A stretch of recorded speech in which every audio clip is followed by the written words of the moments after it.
Ladies and gentlemen, welcome to the finals weekend here with my co-caster Midge, the loyal man who's been with me from the beginning through the weekend one, 10-hour days to the playoffs, shorter days, but exciting games. And Midge, this is the weekend when I started the tournament this is the weekend everyone looks forward to. This is what we've been building to. The best teams are in it. I mean, how are you feeling? What are you thinking about this weekend? I'm so excited for today, honestly. We've got some really climactic games. We've followed these teams from their beginning, from their early journey, all the way to this point. And this is the moment that makes or breaks this, because only one team that's playing today... only one team that plays today is going home empty-handed. That's true. Yep. This is where we find out who's in the deadlock for that, and also this is where we find out who is in the with the chance of winning. That's true. I'm so excited. It's gonna be good. My excitement is stopping my mouth from working. It's great. And I'll just cut you off. Just jump in. Yeah, we're so excited. You can't talk, and I can't wait till you stop talking so I can talk. Guys, here's a look at the brackets. Here's what we're covering today. Game 1 on the docket, Majors Privates versus Gondor calls for aid. And Midge has created this narrative, Majors Privates being the bad guys. If you remember, day 1 of the tournament, Majors Privates delivered a beetle brooding on the poor, helpless clown company on Port of Hamburg. They just threw Goliath after Goliath into the poor souls of those men. Midge, since that game, has had a bit of a grudge against Majors Privates, so he's excited to see, because Gondor has been one of the strongest teams in the tournament. So I think Midge especially is looking forward to this one. Next is going to be BaGGno versus the Truppen. The Truppen have kind of swiftly handled most of their opponents through the tournament. I think they've only lost one game that we've casted against Great Eastern Railway, and BaGGno has shown a lot of strength. That game's going to be interesting as well. I think Majors Privates and the Truppen they have the most work cut out for them. After these two matches, we have to have a third place decider match. Because there is a prize for third place, but not for fourth. So we need to decide from the losers of these next two games who's going to be third place. So we are going to have 3 matchups today. Speaking of prizes, let's take a look at what's on the line. For first place, we have $400 cash, 4 copies of Total War 3 Kingdoms for PC, and 4 batches of 100,000 Code 2 supply coins for each of the players on the team. Second place, runner-up of the grand finals, will get $100 cash in total and 50,000 Code 2 supply coins for each player. Third place will have their choice of 4 beautiful, silky smooth Skippy FX t-shirts and 25,000 Code 2 supply coins for each player. Let's also take a look at just the qualifications, so people that maybe aren't familiar. Qualifications to get into the tournament. Each player on the team had to have less than 2,000 hours played in Company of Heroes 2. Actually, less than 2,000 hours logged on Steam itself. Whether or not that's all playtime, we didn't differentiate.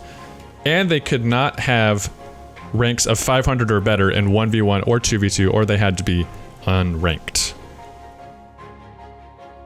So, now that we covered that, Midge, is there anything you think we should talk about before we get into game 1 today? No, I just want to get straight into it. I do too. I've been struggling with allergies all week, but I'm feeling good. I got tea now, took some allergy meds. I'm ready to power through. I think we should get into it after this last sip of tea. How about you, chat? How are you guys feeling? By the way, Folkvar, thank you so much for the 2,000 bits. Sergio, thank you for the 100 bits. Guys, love to have you here. Thank you for the support. Please also follow Midge as well. He's on Twitch, twitch.tv/MidgeMan. And he's on YouTube as well. Please give him a follow and a sub on both of those platforms. He deserves it. With that, let's get into game 1. Gondor calls for aid versus Majors Privates. Majors Privates, I'm starting up the game now, Midge. Majors Privates had the faction pick, and they went with Axis. And Gondor calls for aid showed steps, and I'm going to be starting with Gondor calls for aid. As the allies on the north side of the map, got a Soviet putting down Soviet support weapon Campania. So it looks like we have USF, a Brit, and 2 Soviets. How is it looking over there for the privates? We've got our standard complement of OKW and Wehrmacht, both 2 and 2. None of the Wehrmacht, however, are choosing to tech. They're going to put their troops out on the field. Got a lot of machine guns in production. Standard sort of Axis play here. Interesting that they have chosen not to tech infantry company. It means it's going to be slow to tech up, but put more men out on the field early.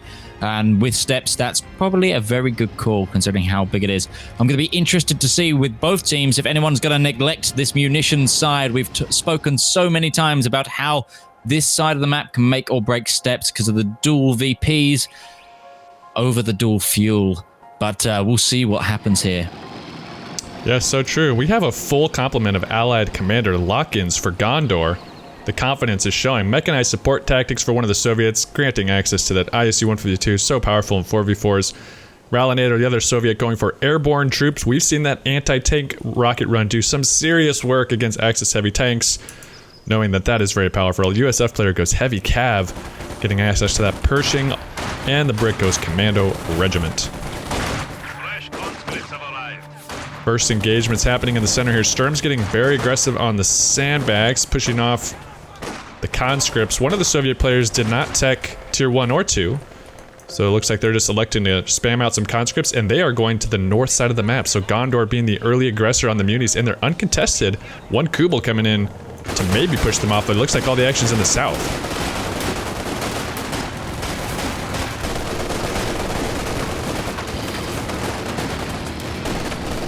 Sturm Pioneer going dangerously low for Major's privates. In retreat now, fuel's still in contention. Got a universal carrier trying to get a flank on this MG42. You can see Gondor's definitely being the early aggressor here, really wanting to push off these machine guns. But Major's privates are handling the middle fuel with very little resistance from Gondor.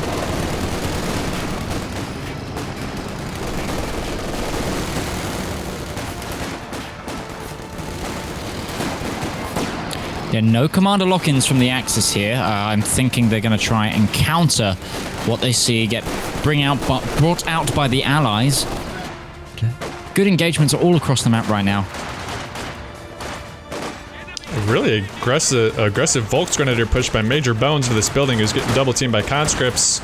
It's gonna have to get out of there, but they did capture middle fuel. However, Gondor has dominated north and south of the map. They have those 2 VPs, they have both munis, and they have the south fuel. Be interesting to see where Major's privates decide to pivot to, and Gondor's not stopping there. They're pushing 2 conscripts coming from the north flank. MG42 goes down on the island to the Allies here, but it's been recovered very, very quickly.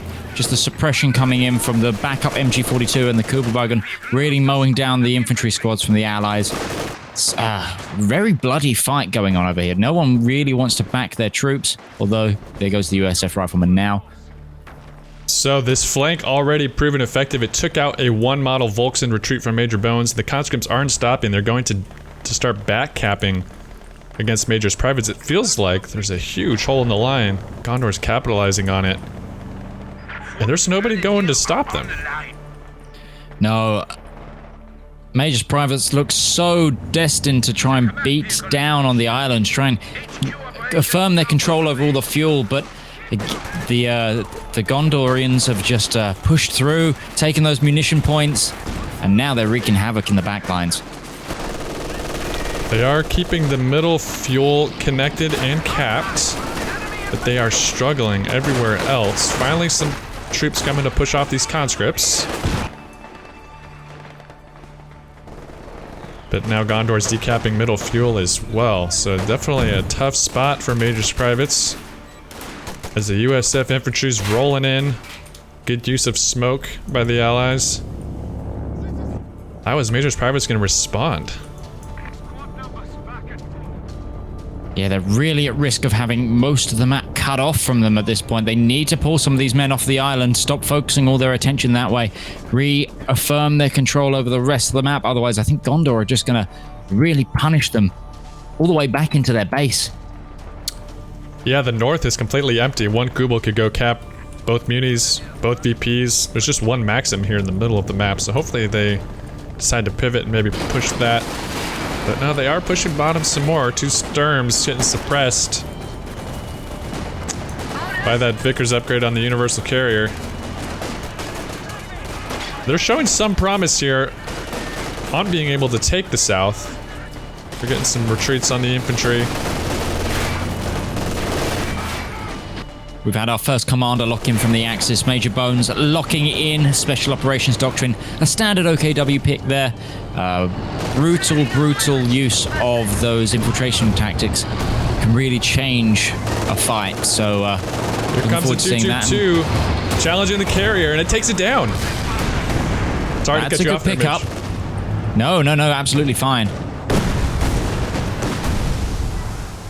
That's a big, that's a momentum changer for Major Privates. That Vickers was causing a lot of trouble in suppression. And now we do see the migration up north from the Axis, capitalizing on all these empty points. I think that's a smart move. Some conscripts coming up from the middle to flank by Gondor. We can see those SVT rifles being upgraded from the airborne. Definitely makes the conscripts a pinch more deadly.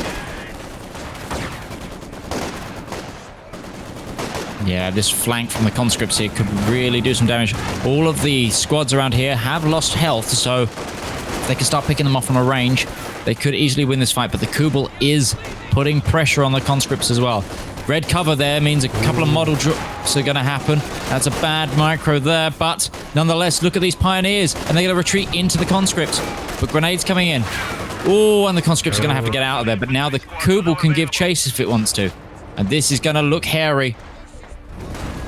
That one model not looking too hot. The Kubel's trying to go. Oh, he's going to go Captain Muni instead. Another big fight happened in the middle. Panzergrands versus conscripts. That's going to be a retreat from Major's Privates. Oh, I'd have loved to see the Kubel chase, but it's going for a cap on the Muni instead. And Major's Privates secure the bottom VP and fuel. They secured top VP and Muni for themselves. They're going to get the other VP. Starting to regain some of that map control that they lost early. Yeah, that 222's allowed for them to have a bit of a power spike and really start to push back. Now it's looking like how the Allies going to counter this. We've got a half-track coming out for the Soviets in the center. I think that's going to be used as a forward route. No, it is teching anti-air package. It's about to have the Kraut mower. It's about to pop it on the rear side of these Volks. Those Volks are in trouble. They're pinned inside of a building. So much firepower heading their direction. And the quad car's going to be here on retreat. Not good. Yeah. This is going to be deadly. Oh, and they're upgraded with STGs. Oh, one goes down. It's going to be a big loss. The other one isn't out of the woods yet. Where's the Raketans? Where's the Grenadiers with Fausts? One is coming in on the side right now as you speak. But the quad car just gets out past the trees. Gosh. This is going to chase him all the way to base. Oh no, here comes the reinforcement. But they got the wipe.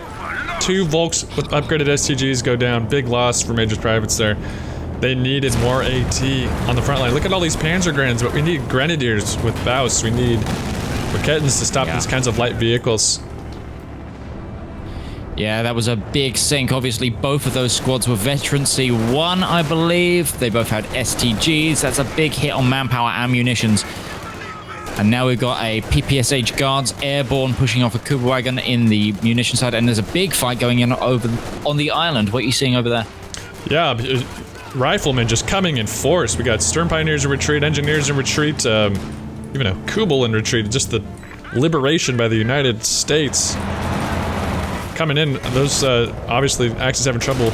I don't know where their MG42s are. It seems like one's on the fuel, the 222s, or the other one's way defensive. Does have them suppressed on the VP currently. The quad car's staying super aggressive up the middle. Here comes Shreks from some Stern piles. Can they land a shot? I was about to say, I did not know the 222 had anti-air capabilities. No, it was shooting the glider as it was coming down. I'm surprised the 222 isn't challenging this quad car up north. That's what the Axis really need. Airborne Yeah. guards spotting in the buildings behind enemy lines. Really harassing them. Couple more commander lock-ins for the Axis. We've got Jaeger armor for Pencil, and we've got Joint Operations Doctrine coming in for Blazing. So it's just one OKW left to lock in. Joint Operations, I think, is a good call. Get those LEF-H's and the PAC-43 on this map. Really do some damage. Really help lock down the center. Major Bones getting so many units swiped, and MG-34 just went down. We do have a flak half-track out by Major Bones, trying to hold down this flank, because Axis have lost the entirety of the north side of the map. Bit of a conscript airborne guards blob that Major's gonna try to push off at this flak.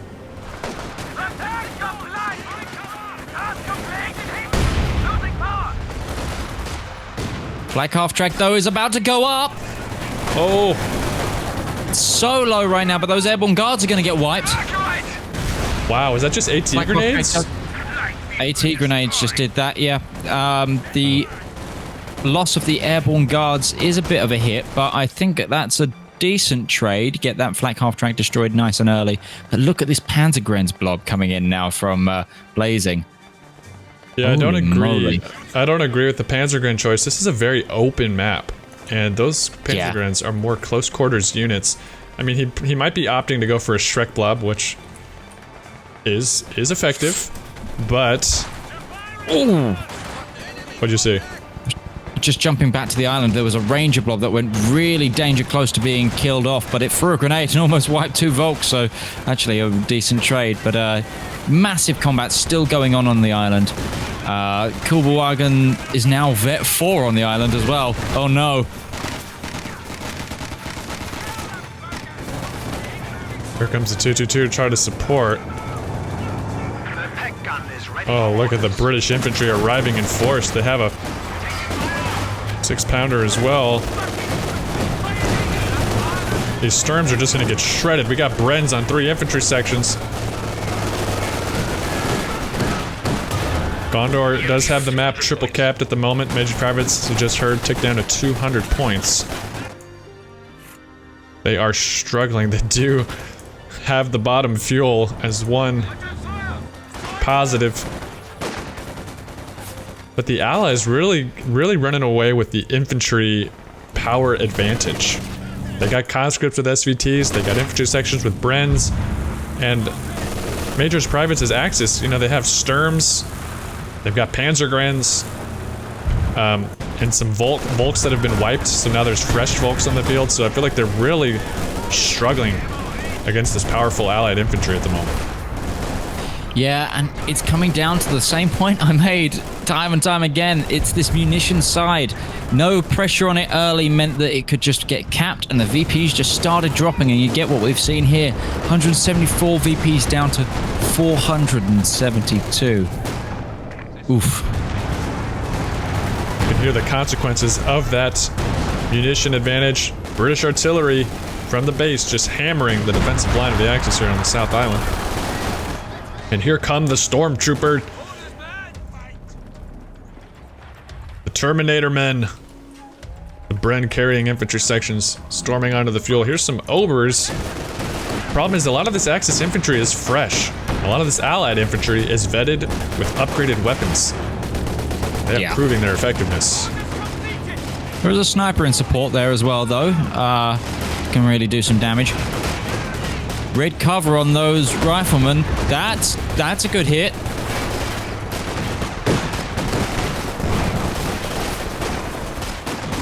But I would say there's still 2 Axis players putting pressure on this island, and only 1 VP on here. We've got 2 players, therefore, trying to tackle the rest of the VPs. I feel like a rotation might be needed. There's only 3 units on the middle fuel, so Axis could, you know, send a couple squads up there. T-34 now appearing on the island for Boldicus. T-34 coming around middle as well. Oh, and a Sherman and a Cromwell. Allies, all the medium armor. Medium tanks busting through. Oh, that's really gonna cause issues there comes a for the crush. Axis. T-34 going to town. There's one Raketin here. Where's the other AT from the Axis? What do they have? Pack-40 on the other side of the rock, but it's being chased off by one of the T-34s. A rather splendid Cromwell tank leading on one side, T-34 and Sherman on the other. So many tanks. So little AT. AT goes down. Nice micro here. They're just weaving in and out of range of that Raketin. Sherman fires an HE round on it.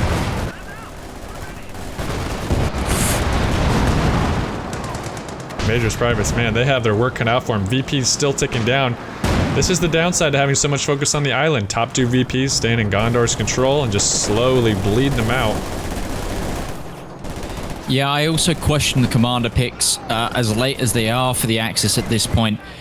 With the map like Steppes, normally we see a lot of grand offensive doctrines coming out for the Axis just to get those Panzer Fusiliers, so they've got those extra infantry on the map early. Allied infantry on this map can be overwhelming because the Axis don't have their close range support. Their MP40s, their devastating pioneers don't do as well in such open territory. So I think hindsight, maybe I would have tried to have at least someone popping out extra infantry squads, just because of what we've seen here from the airborne guards, the USF and the Tommies all getting up. There's a Panzer IV on the island. It's really looking low though. T-34 chasing him down. T-34 going low. T-34 is going to go down, and it's Krubble. It's Krubble. That could be a big shift in momentum. Meanwhile, up in the middle, the Panzergrands proving their ineffectiveness because they're running up a valley against conscripts upgraded with SVTs. They just can't get close enough to be effective. T-34 is under repairs, but when is Majors Privates going to prioritize another VP? Because they're bleeding quick. Ostwind out for Major Primes for blazing. But another thing we should also talk about here, about Gondor as a team specifically, they really favor forward reinforced bases. Look at this on the munition side. Look at this rally point in here. There's a ambulance pushed up right up in the forest with a major on the opposite side by island, and that ambulance has been there since the beginning of the game. They didn't leave it at base. They've been soft retreating back to that ambulance, and it's really paying off. Their troops can get back in the fight, full health, much quicker. The Panzer IV went down to, I think, the IL-2 Sturmovik strike. Here comes a Stug 3. But yeah, Axis, Majors Privates, they gotta go up north. We do have the Shrek Blob developing still by blazing, and he's got an Ostwind to help with the infantry. It's a good choice. Finally, they're contesting middle fuel, which has been completely empty for several minutes now. T-34 still in repairs. They need to hammer this Sherman. They need to get on the VPs and quick. 73 points. Top VP has one engineer unit on it. They gotta get up there. Yeah. Again, it's the age-old story we see on Steppes. A lot of focus on the fuel. No focus on the VPs. And they've lost bottom fuel and bottom VP as well. Yeah, and I would say Gondor weren't without making the same mistake. At first, they didn't send anyone over there either. But they were quick to react and quick to pick it up. And then since then, they've just dominated the map. Look, well, early two Cromwells in the center, 2 T-34s. Yeah, early game, one of the players did go up there with 3 conscripts. They were the early captures of the top, yeah.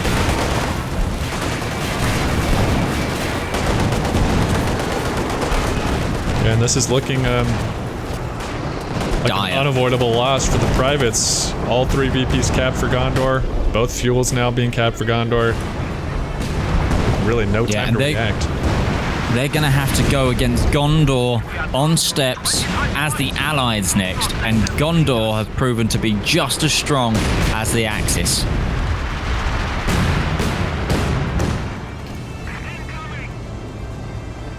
Well, in the chat, Major Bones says you guys are better. This game they were. This game they were. The Axis T-34 rams a Sherman. Not something you see every day.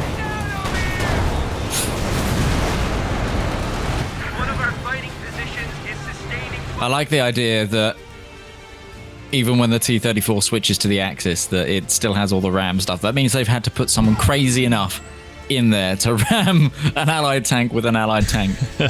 So there we have the first game of this series going over to Gondor. Wow, tough game, a surprisingly short or unsurprisingly short game. I don't know. I was expecting it to be longer. But this map is so unforgiving with the VPs. If you don't contest the top, as much as you want to focus on fuel for early take advantage, look how quick, 20 minutes in, they only lost the bottom VP for little moments at a time, but that double VP cap for 20 minutes just really drug down the privates. Yeah, I say it every time we see a steps game, and it is that munition side VP needs more attention from players. It can be honestly make or break, and we saw it there. It just winded down the points, it allowed them to lock down 2 VPs, and that's ticking. That means you're bleeding. So yeah, as much as the fuel is necessary for the Axis, you've got to believe that maybe putting more pressure there is necessary. But we'll see in the next game, see if they learn from that, especially if they're playing the Allies now, who live or die off of munitions. Hopefully more of their attention will be on that side of the map, but we will see. Since that was a short one, how do you feel about jumping into that one sooner without a break, or do you need a break? I think we can go straight in. Okay, so for those of you just tuning in, let's just recap real quick what's going on here. This is the semifinals of the King of the Noobs tournament. This is Majors Privates versus Gondor Calls for Aid. First match of the day. Majors Privates just lost game 1, so if they lose this next game, this is best of 3, they will be sent to the 3rd place match to fight for the 3rd place prize. Gondor would move on to grand finals. But if Majors Privates can pull it out, then we'll move on to game 3 with this matchup. All right, let's see. Can Majors Privates, if we have a mod in the chat, let's run a poll.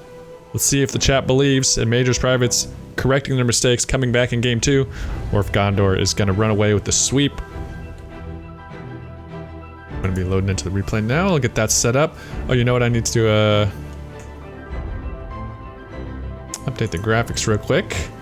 So I am going to cut to a very short break, guys, while I update the game graphics. I'll be right back.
Alright guys, here we go. Game 2 of Majors Privates versus Gondor Calls for Aid.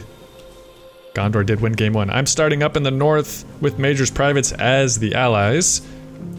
And we have a tier 1 going down for the Soviet player. Compositionally, we have 2 USF, a Brit, and a Soviet. 1 immediate commander lock-in, Armor Company by Major Bones. One of his favorites. How's it looking for Gondor? We've got our standard complement of, you guessed it, to OKW2 Wehrmacht, but both Wehrmacht this time are actually teching up. We've also got a full complement of commanders locking in here for Gondor. Ralanator on his favorite, the Fear Storm Doctrine, the doctrine I still cannot say correctly. We've got Spearhead Doctrine, we've got Luftwaffe Ground Forces, very strong on this map, and Elite Troops Doctrine. Yeah, I think we've seen quite a few of these players play these commanders before. They're confident with them, And let's hope that Major Bones' privates have got something up their sleeves to beat this. I've given Major Bones' privates a lot of bad press this tournament, but I think they finally met their match, and this hopefully is going to be a great matchup. Do have Major Bones going up north for the privates, but we also have Gondor. They're not going to let it slide for free. 2 Sturms coming to challenge those rear echelons. Very tough for them to win this fight unless they can get a volley fire off to get those Sturms suppressed, but we also have Blazing. Oh, excuse me, that's Blazing, not Major. Going for the top middle VP as well, so you can tell they're putting some emphasis there, which I like. That shows that they've learned from their early VP drain in last game. Yeah, those rear echelons going to instantly back, however, which means Ralanator is going to take control over the munitions side of the map. This happens in every Gondor game. Ralanator is left on a flank on his own, and he manages to lock it down and just harass for the rest of the game. It's kind of their tactic. They need to find something to counter this. However, this is a very good allied push through the center. Penals combined with Riflemen. This is going to hurt any Axis that come against it. Let's just hope they don't forget about the munitions side for too long. Yeah, or the fuel, which they are not contesting the middle. It seems like they're building up an attack for the bottom, but Gondor's already capped it. They're putting down an MG bunker, which is very tough to disrupt early on. That could help them hold that fuel. And there's no allied forces going for middle. They're putting another bunker down on middle fuel. I think that's it's a risky play, but also doing it immediately, it makes it so hard to take out. Oh, almost squad wipe from this allied push in the center, though, on those Volks. Ralanator barely getting his Volks out there alive, with only 2 model losses on the Rifleman there, with another squad going very low. This is a really good push here. They are about to be flanked in the center. There's an MG going down, with Grenadiers on the flank. Those retreating Riflemen are going to go very, very low. You can tell the allies are wanting to fix an offensive on the bottom, but I don't think they've been introduced to this MG bunker yet. They do have a sizable force, 3 riflemen, infantry sections, 1 in retreat, and a Vickers. But Gondor now capping middle VP, they're gonna have a triple cap here in a second. Yeah, allies have cut off the munition side, so there is no income coming in for the Axis. With Pencils, Penals now going to see if he can do some recaps, but at the same time, a push from the center has cut them off again. It's a very big back and forth into the center area, and these Riflemen are in trouble. Good body block coming in here from the Pioneer squad of Boldicus. Yikes, and that's them going down. It was a great aggressive push by Major's privates, but now look at the consequences of the map control for Gondor. Both fuels about to have, oh, no, they're capping, Major's privates capping 1 munitions, but Gondor's got everything else. Here comes a clown car with flamers. This is a great choice from the Soviet player. He's about to encounter 2 Grens, though. See, this is why you gotta have Grens as Axis. You can push off those light vehicles, because they cannot take a Faust. Even full health, They will get snared, so that forced them off. Just their presence forced off that clown car from wiping that Sturm in retreat.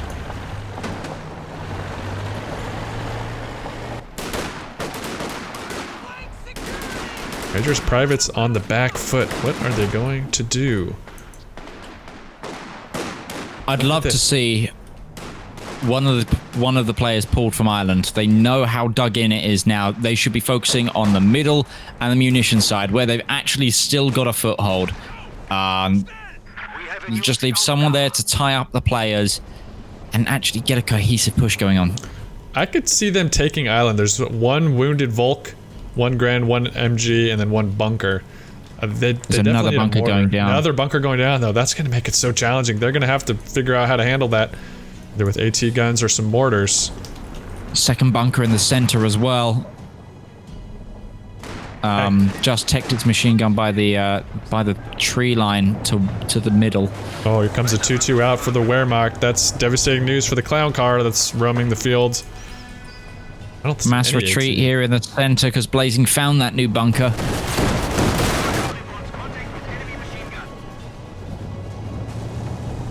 Recaps coming in on the munition side. And another bunker in the middle, covering their mid-VP flank. Gondor really going heavy. Oh, actually, they put a reinforced bunker on the south VP, not an MG bunker. Oh, interesting.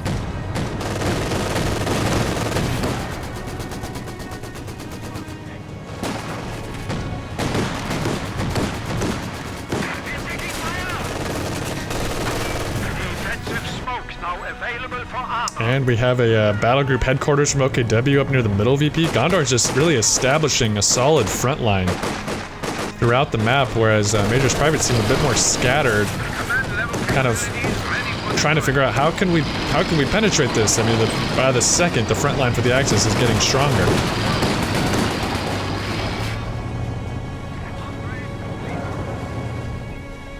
Even the allies down here, they just don't seem to have any cover. The Axis have green cover, they're building sandbags, they got bunkers and MGs.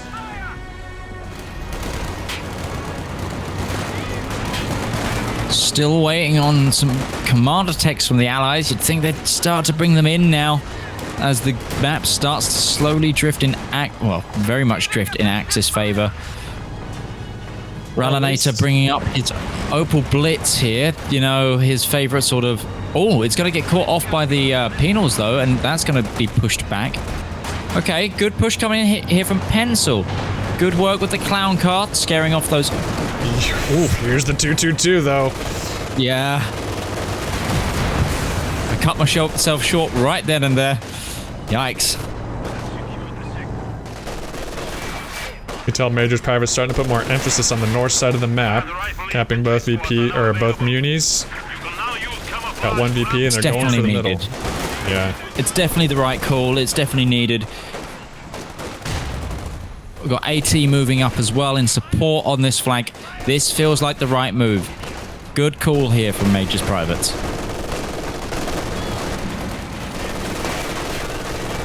Trying to surround this MG. The scout car is going to meet 57 millimeter American AT gun. Oh, it looks like it's probably going to take a second shot. Didn't move. It goes down. That's great news. It's a good pickup. Major's Privates to destroy that building, the MG nest for the Axis, and now they're going to take middle VP, so they are going to stop the bleed there. I like that they have adapted quickly, rather than make the same mistake of last game and bleeding out on those two VPs. Now they're the ones in control of the top two VPs. Maybe they can flip this around. They have capped the bottom fuel somehow too, under the nose of a scout car and a Puma. Yeah, they managed to push the scout car. I think pushed in. They managed to get the heat grenades off, meaning it had to pull back, meaning some infantry could get in. I still worry about the lack of presence in the center here, although rear echelons throwing down some smoke, covering themselves from the MG, going to cap that under the nose. That's good. Big push coming in the center, though. With the AT gun facing the wrong way, it's going to have to be pulled back. Mortar half-track out for the Axis. This could be definitely harassing anything that the Allies try to throw up in defense.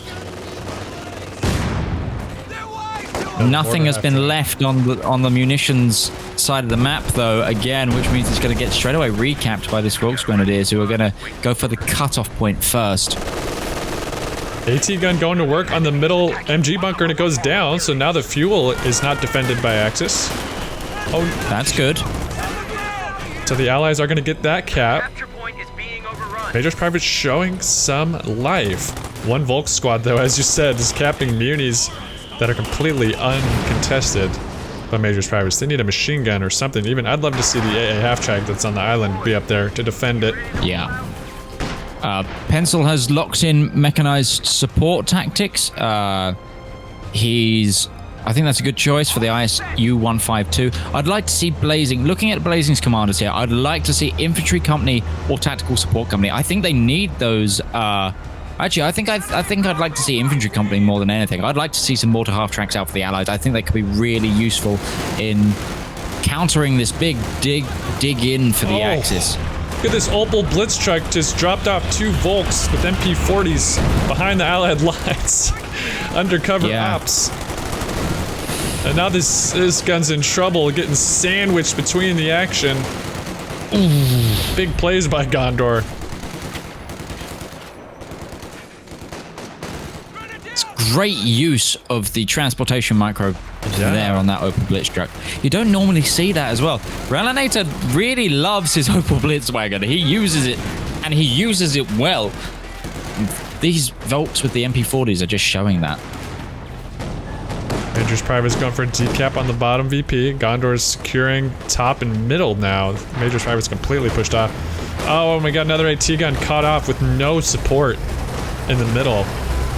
That's a big yikes. Alpha's moved 2 of his infantry sections, though, over to help fight off the center. It's starting to tear through those Volks brought up by Ralinator. Grenade there. Ooh, let's go. No, unfortunate. But this is good. Starting to move more together into this pocket as a team. And look at the map control. Got a Gondor flank on the island. Oh, but the AA half-track has turned to suppress that infantry, but there's a Puma. Oh, the AT gun has turned as well. 2 AT guns have turned. But now Major's Privates are stuck between 2 forces. If they both push at the same time, it would be devastating. Here does come the 222. However, the retreat path for these Axis that are behind the lines is going to be devastating as well. One squad's going very, very low. Gondor did not push together. That seemed to be a mistake. Smoke coming in. Huge smoke. Yeah, that one Volk's in retreat. Comes a rifle grenade on the AT gun. An MG. They survive. The Puma now in front. 2 AT guns. Oh no, a Stuka. This could be bad. Stuka of Foos. It misses. Oh, they get away with it. 1 AT gun finally goes down, but wow, both sides having some luck on their side to make it out of that fight with less losses than I would have anticipated. Panzer IV, though, coming in on the other side of the island. This half-track needs to get out of there. The Puma does go up, though. Good hit from that AT gun. AT gun recruit. Another AT gun thinking is going to get recruit. I think they're going to try and threaten it off with the fear of a rifle grenade. Max range. Merciful Lord, look at that hit. Max range AT hit and a snare, beautifully timed by the rifleman, and that P4 limping away from the battle. Yeah, Another also AT. a big push in the center, been retaken by weirdly, it's been retaken by the Allies, but it's still got German mines around it. Yeah, so that's cheeky, that is. Awesome job by Major's Privates to be capping these VPs, even while all that action going on in the island. Got some stormtroopers spawning behind the lines. The entirety of this series, I've been saying how I hate the USF AT gun, and it's the weakest one of them all.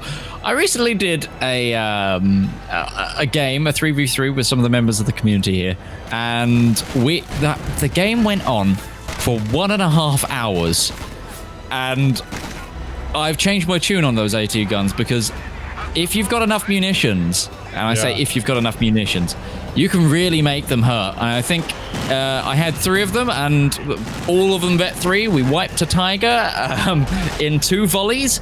It was, so they can be put to good use. I still don't like them that much, but they're still pretty good.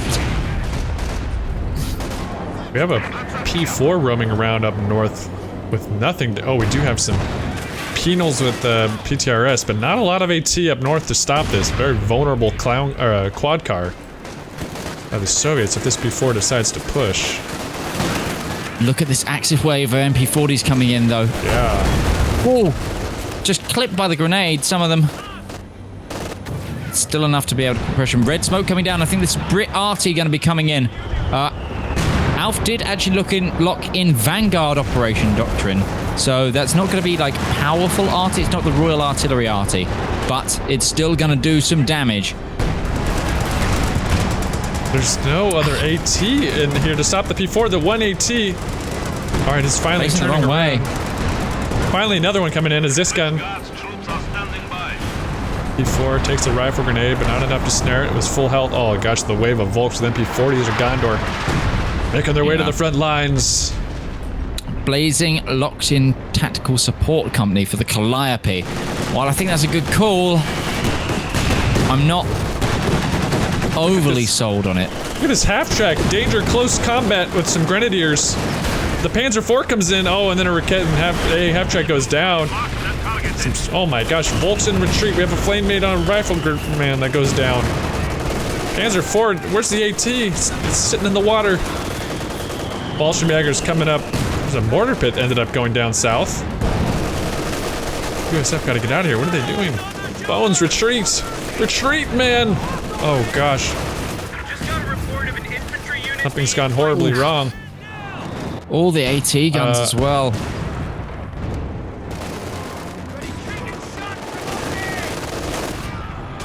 Gotta think something has gone horribly wrong. Engineer squad goes down. Yeah, Island is looking brutal right now. There's a massive push in center though.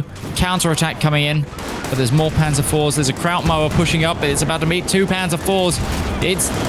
It's gonna get hurt right now if it doesn't think of something. Yeah.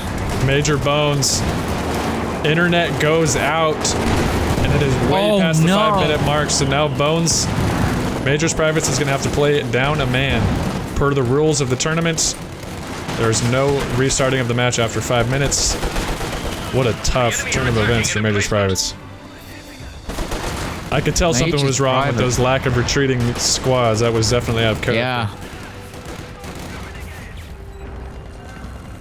Oh, that's devastating for them. They're a game down, and well, only by their team name. I can assume their team captain.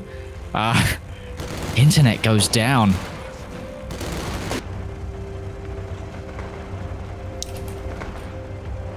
And look at this Axis push in the center with these Volks. Just destroying the penals with those MP40s. Yeah, this Panzer IV just all of a sudden the mortar pit's got everything's gone. The front line for Major's Privates has just collapsed everywhere.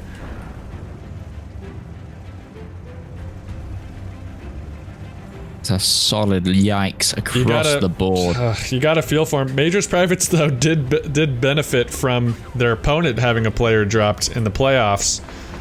That's true. It does feel like a bit of karma against Meme Team 6. They lost a player in a tough game, and they almost came back. I feel like if Meme Team 6 didn't drop a player, they would have... Their chances of winning were a lot higher, because they had a huge lead. But still, this is the worst, definitely the worst time for it to happen.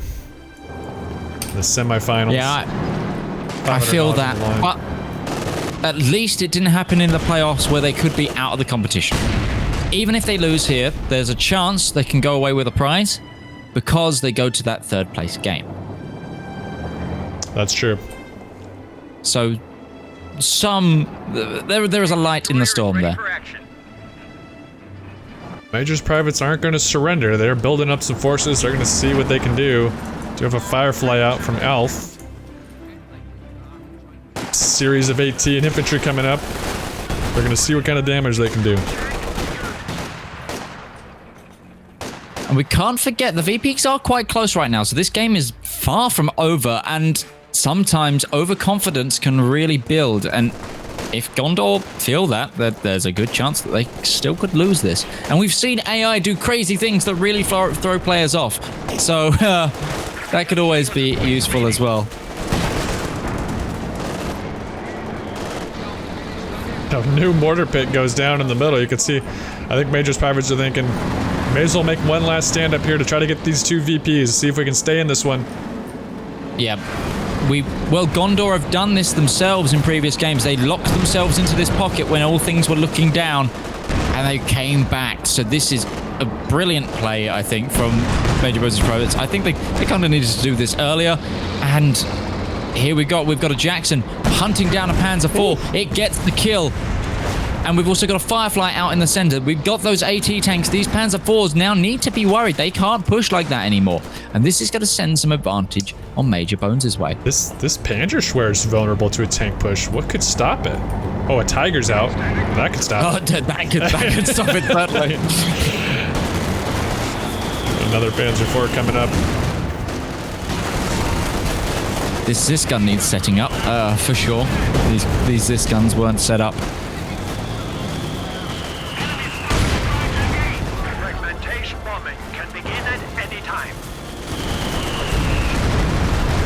So what I'd like to see from Major Bones... Oh, yeah, massive Stuka. But I'd like to see Alf bring a glider just behind the lines on the, you know, the downgrading slope. towards the munitions that connects the munitions of the center point. I'd love to see a glider here, just so all of his friends can like resupply off that, and they don't have to commit a vehicle to it or a building to it. Just get that glider there.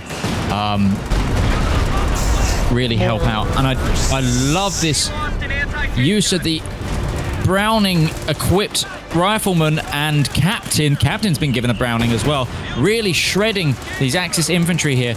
But mortars coming in, grenades coming in. They aren't going to be able to hold on forever, but they are sending those grenadiers low. Those 2 Jaeger upgraded Gewehr. I can't remember the number of the Gewehr, but I think it's 43. But those infantry got really killed out there. But now he needs to get out of that fire grenade because the squads are going low. That's going to burn to death. Oh, no. One of the infantry squads there completely burned alive. The Allies have a good holdout. Nothing really to stop the hordes of Axis infantry. Finally, a machine gun goes up in that building, but they need a Katyusha or something. Blazing has tech for Calliope, so they could really turn the tide if he gets one of those out. But I do like the choice to bring out a Jackson before trying to bring out the Calliope. Unfortunately, with those infantry losses, because they were really countering that infantry, and he has decided to put another rifleman squad just because he saw how effective that was. Major's Private still does have a lot of EPs to bleed. They're not out of this. I mean, they're going to have to fight off a lot of Axis tanks, though, because Gondor's got both fuels. Got a Panther down there on the south. But Major Privates do have both top VPs at the moment.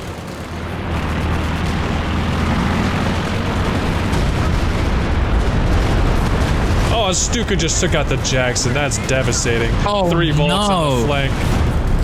Goodness gracious. Stuka, there's a lot more strikes than... Was that Stuka and something else? There was a lot of artillery came down on it there, I think. Firefly lands some Tulits on this Panther, which is now snared. AT guns coming around trying to get an angle. Same time, MP4 to the Volks are pushing up on the side there. And it does look like it's in trouble. Gosh. There's just nothing to capitalize. Oh. Fire mortar goes down on one of the AT guns, the only one that could probably hit that Panther. Yeah, these Zis guns are in trouble. That's the only thing keeping Major's Privates in this game. Oh, but they do get a retreat. Here comes a Stuka. This is just such a great choice by Gondor. These Stukas are going to be devastating back here. Yep. Almost takes out the quad car. Oof. Oh, there's a Werfer. Danger close. Oh, it sees something.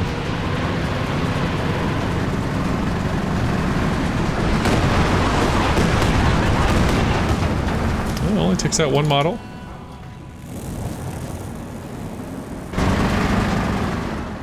Major's Private's trying to scrounge together some sort of front line to stay in this game.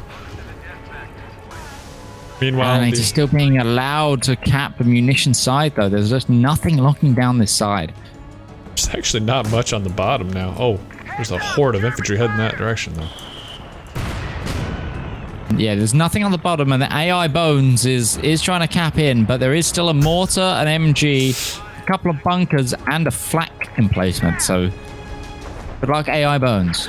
And a horde of Axis infantry sprinting around the middle flank. They're going to counter 2 AT guns. This is going to be devastating. Oh, there is an MG in the house. Yeah. Oh, but the fragmentation. Oh gosh, the Axis airship. Oh gosh, it's a horror. Oh, there's hope. There's a machine gun in that house. Oh, there's no house anymore. Oh my gosh. Quad car does get some suppression, but man, there's Axis infantry everywhere. Oh, some red smoke pushes them off. At the same time, a push in the center at the same time that the Brits are going to have to try and fight off. Oh, those special ops grenades. Kids, turn your heads. Wiping infantry. Don't watch anymore. This is brutal. I take it all back. Major Bones is private. I'm so sorry. Send your men home. Ready to provide support. End the suffering.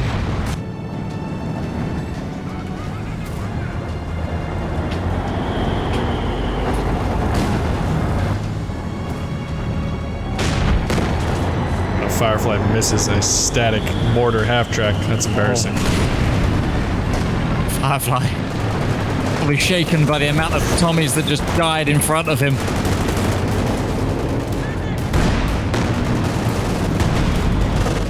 Here comes a Tiger. Trying to put this game to rest. Firefly bounces. There's a couple tulips. Oh, tulips. There's this gun. What's there? There's this gun being fired through the... Oh, wow. Attacking ground through the cover there as well. Nice job by Pencil. It's landing hits. Love that. Pencil really... actually, just want to take a moment and say how well some of the players of Major Bone Survivors have been playing, despite the fact they are fighting an uphill battle right now. Pencil has been unforgiving with his micro. He's been really, really using all of his abilities just to try and counter. But gee, Willikers, Batman. It is painful. It is painful, but they're not giving up. Not giving up. Another Stuka just took out the mortar pit. Another AT gun goes down to this infantry on the flank. AI is trying to hold off a Tiger Ace with a Sherman and a AT gun. Go on, AI Bones. You can do it. Wow. There's just nothing left in the center. Here comes two Panthers rolling through the middle point. I think they're going to try and come in on the flank. AI is firing HE rounds at the Tiger.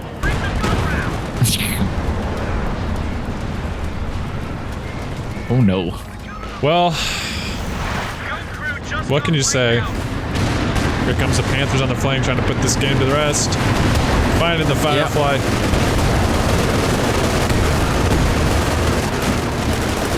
Firefly is gonna go down here. Quad car goes down. Oh no. I think all glimmers of hope have just faded into oblivion. I think you're right. But we do need to remember, folks, this isn't the last time we'll see Majors Privates. They do get a chance to win their third place slot if they lose this game. Yep, that is true. This is a best of three, so if Majors Privates do lose, as it looks like they likely will, they'll be moving on to a third place decider match against the loser of the next matchup. The next matchup on the docket for today is BaGGno versus the Truppen. Another, on paper, strong matchup of a game.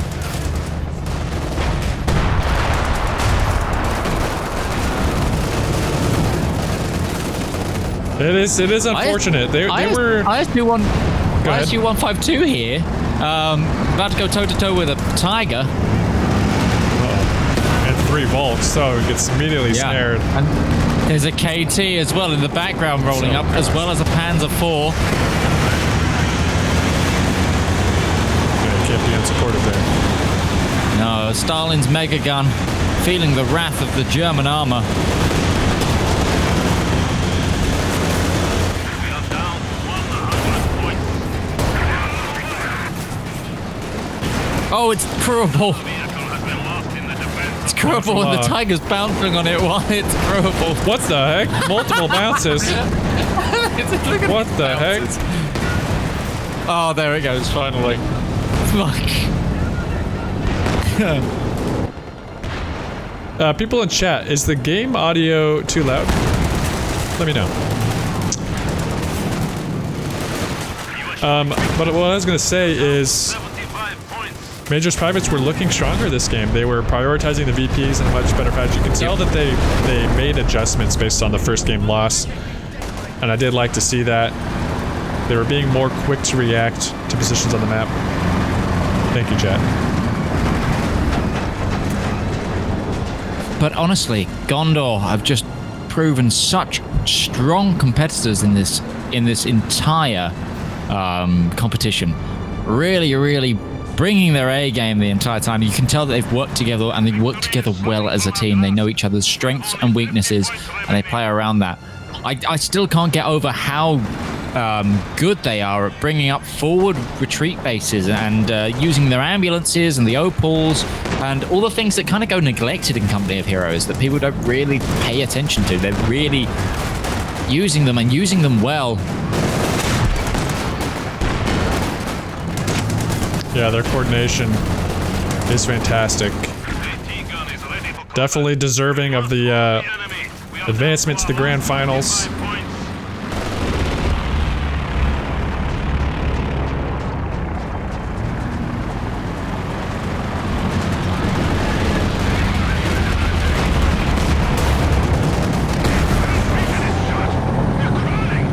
Enemy can taste defeat.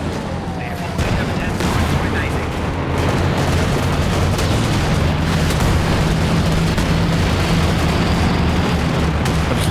Look at these American AT guns. Oh, Trying to desperately take the out. tiger. And there you have it, folks. Our first grand final entrant. Gondor Calls for Aid will be advancing. Majors Private's going to be moving on to a third place decider match after our next semifinal game. Yeah. Man. Good showing from both teams, honestly. Yeah. It's unfortunate that Majors Privates had that drop there, but they kept fighting on and they kept fighting on well. They made better decisions this game. They, like you said, they corrected themselves. And yeah, it's just unfortunate, really. Gondor just playing so well this entire series.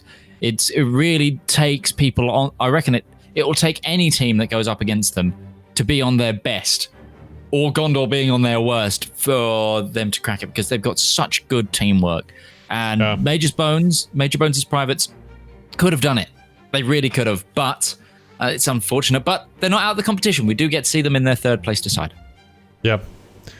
Very much agreed. I think the one thing that Majors Privates needed to do to stay in that game, not only keeping Bones in the game, but their fronts needed to be more united. I think being split up against a strong team like Gondor, not going to work out in your favor. Leaving middle exposed, it's not going to work. I think you got to have a united front because the Gondor does make mistakes, but just not very many. And it's harder to capitalize on those mistakes when your team is so spread out on a big map like that. But yeah, well played to both teams. Props to Majors Privates for fighting to the bitter end. We're going to take a break, guys. We're going to load up our next match. BaGGno versus the Truppen. Let's take a quick look at the brackets that need to be updated still. Majors Privates just lost, so Gondor's Calls for Aid will be moving on.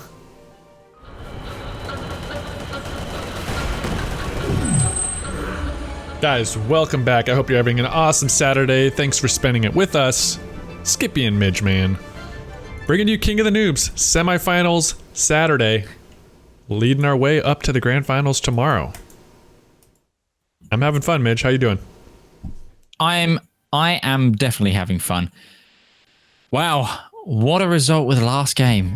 I don't think anyone could have predicted that as an outcome, but there we have it. We've got Gondor going through the final with Major Bones' Privates, unfortunately going down on a 2-0 victory to Gondor. Now, I'm hoping we get some long games with this game. I think this is a very close matchup.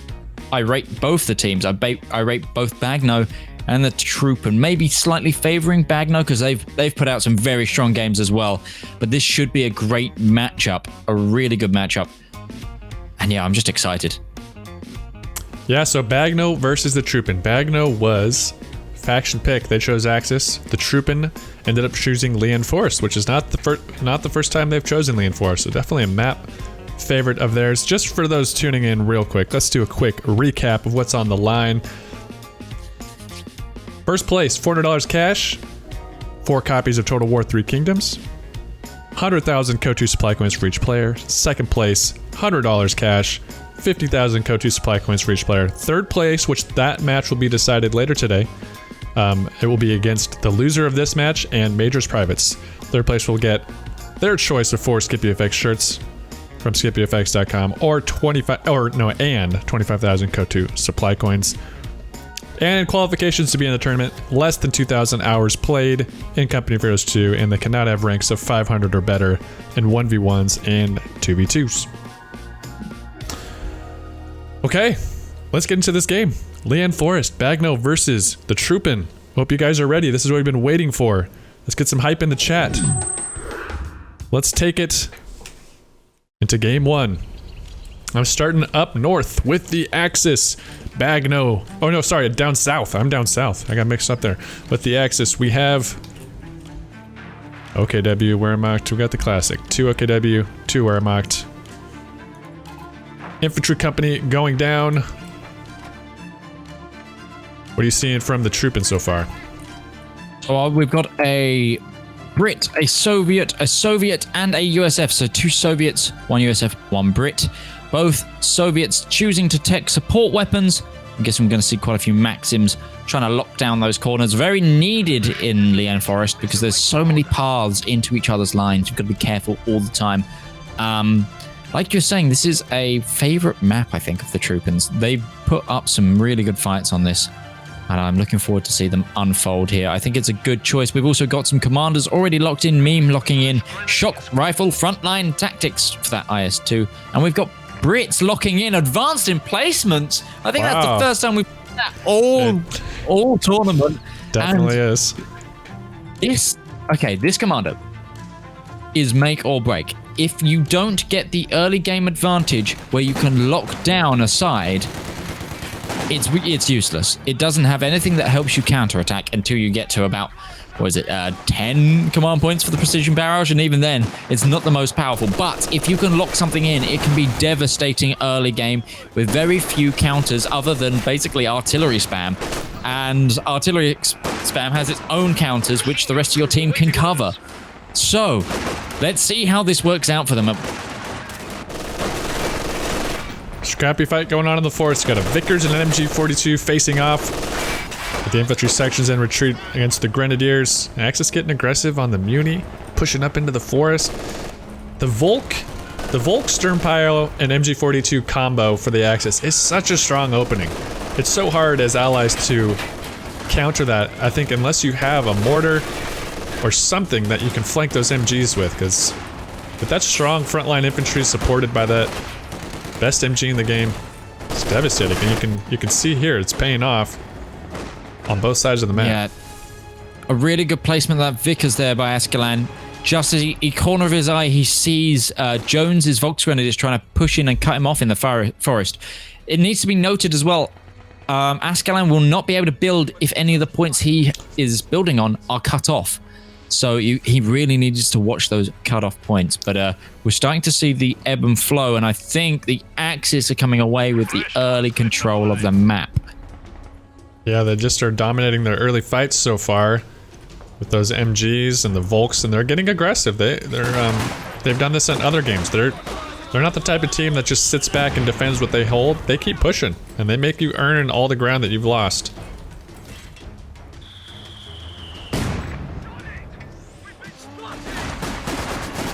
Does look like the Truppen want to work their way back into the forest. Nice suppression from the Vickers, forcing a Volk's retreat. We have an early mortar from the Axis going to work on the MGs. And we do have a counter mortar, 82mm coming out from Vita. Vita now the only person not to have locked in a commander on the Allies side. Ronnie has locked in heavy cavalry company for that. Pershings. Oh, machine gun goes down to the mortar though. There goes one of the Vickers. Oh no. Yeah, early mortars in the tournament have not been too common, but they can be devastating early on. Oh, look here at comes Jones's a Soviet. Pioneers. Where's that? Yeah, no, Where's look at that. I was just going to say, it's to the left of those that blob. Jones has got Pioneers in the back line already laying mines down, covering those infill lines from forest to the center. It's going to catch off any allied troops, but that was a good push with those conscripts. Quite a few troops being backed, including one of the mortars. MG42 got some great suppression in the forest, but it did get forced off, but the rest of the infantry being forced off. There's Vickers trying to hold for these engineers, but it's not going to happen. BaGGno just staying aggressive on all the VPs. Currently about to lock in the triple cap. Yeah. VPs are currently quite even though, so if they can make sure that they don't hold this triple cap for long, it's not going to be too devastating. There's a big combat going on over in City. Ronnie's just been pushed off of the munitions point there by Tyrone.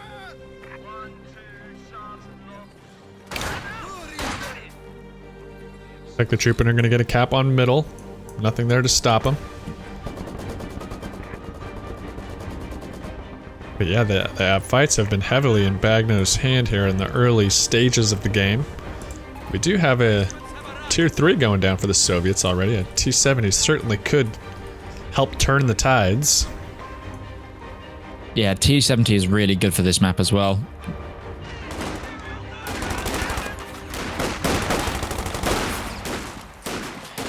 Middle going back towards the Truppen. They've locked that down. It's going to instantly be tried by a Volk squad to recap, but there is a Maxim in the building there that should pin them down in the river.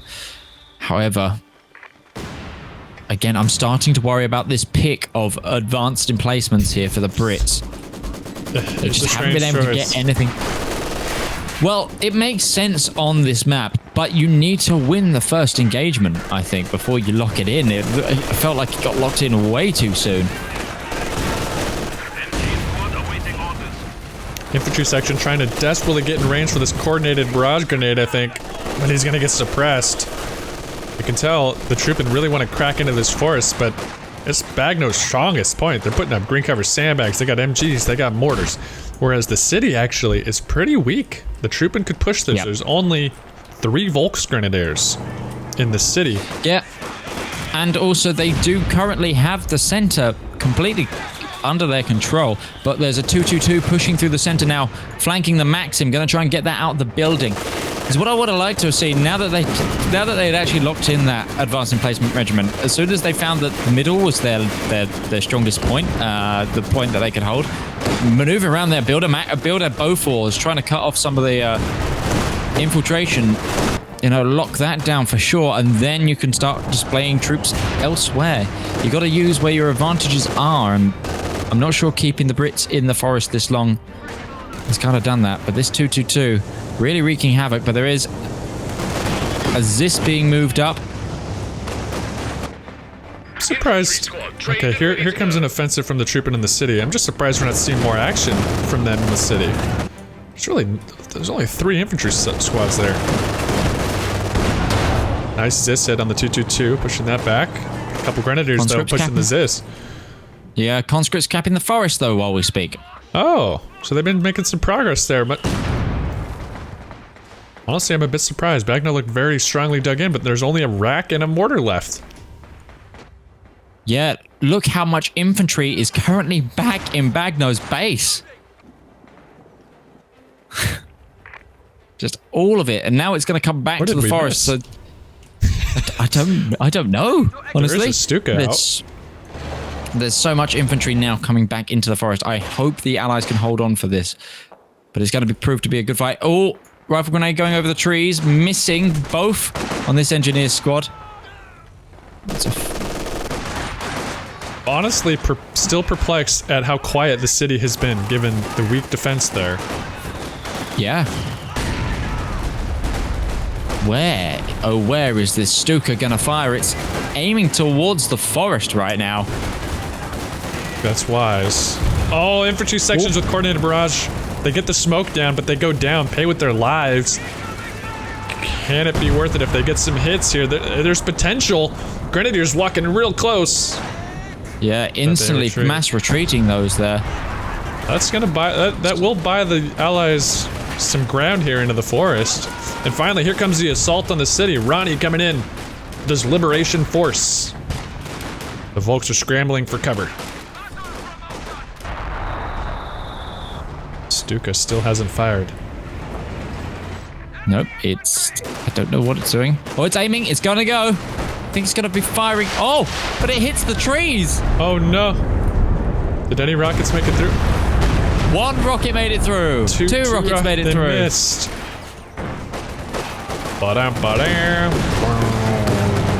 Here comes the scout car into the city. And they do repel Ronnie's attack.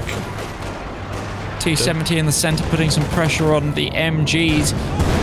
Center is now under Axis control. Really flip-flopping between the two sides. Ooh, T-70 coming into the city as well. Pushes off the infantry. Raketin does land a blow. The Truppen looking strong in the forest. But they're still pretty far back on the city side. Not really defending their cap, and BaGGno's gonna take that VP.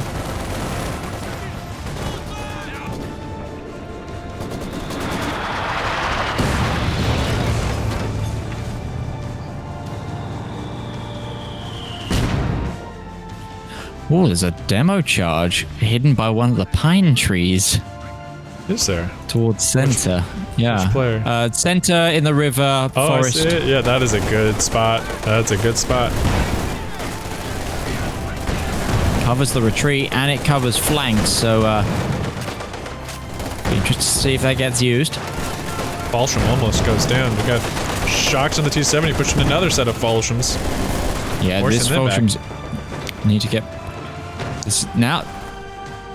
Fronts have kind of stabilized. Yes, they haven't got the VPs right now, but the Truppen are looking stronger. They They are. think they had a bit of an early game. Oh, the squad of Pyos goes down, I think, to the T-70 there, the orange T-70. And we do have a Bofors down on this munitions point. They really wanted to start locking down this forest with the advanced emplacements of the Brits. They so wanted it, and they're finally getting the choice to do so. I think the Stuka, however, is rearmed and re-looking to fire. It's moved further away from those trees this time. No, I definitely got to give the Truppen credit here because I thought BaGGno looked impenetrable nearly on forests, and they've wheedled their way in there, and now they're looking super strong in the forest. Ronnie's pushing city again, decapping the munis. Nothing to stop him from capping the VP. There's one MG42 way far back behind the lines. And they're gonna also push in on the middle VP. Yeah, the economy is actually really strongly in the Truppen's favor. They've got some caches down as well. I mean, their income is just going to start ticking. Well, a couple BaGGno players are floating a lot of manpower. We got 680 and 800 on a couple of those players. Which could be a difference maker. It's T-70 taking a Faust, getting danger. Oh, it's deadly. Some Grens on its flank. Axis are swarming this T-70. Oh, a mortar pit went down here as well. Faust. But they're so close to that demo charge by the tree. Why to do it? Oh! Do it! Blow it! Oh! Wow! Oh, that is brutal. Shout out to the demo charge. The T-70 survived as well. Look at that. Not only Was did it that wipe. the perfect bait? Absolutely. Oh, here comes a Stuka though. Can the Stuka put the finishing blow on the T-70? Oh, Mo's rockets threaded it. Oh, the Shreks. Oh my gosh, the carnage. Oh, and the conscripts go down there as well. My goodness, what did we just witness? The trade there. I still think it was just about in Allied favor with the amount of troops that went down to that demo charge. But that Stuka did reply and get some kills. But wow, what a play.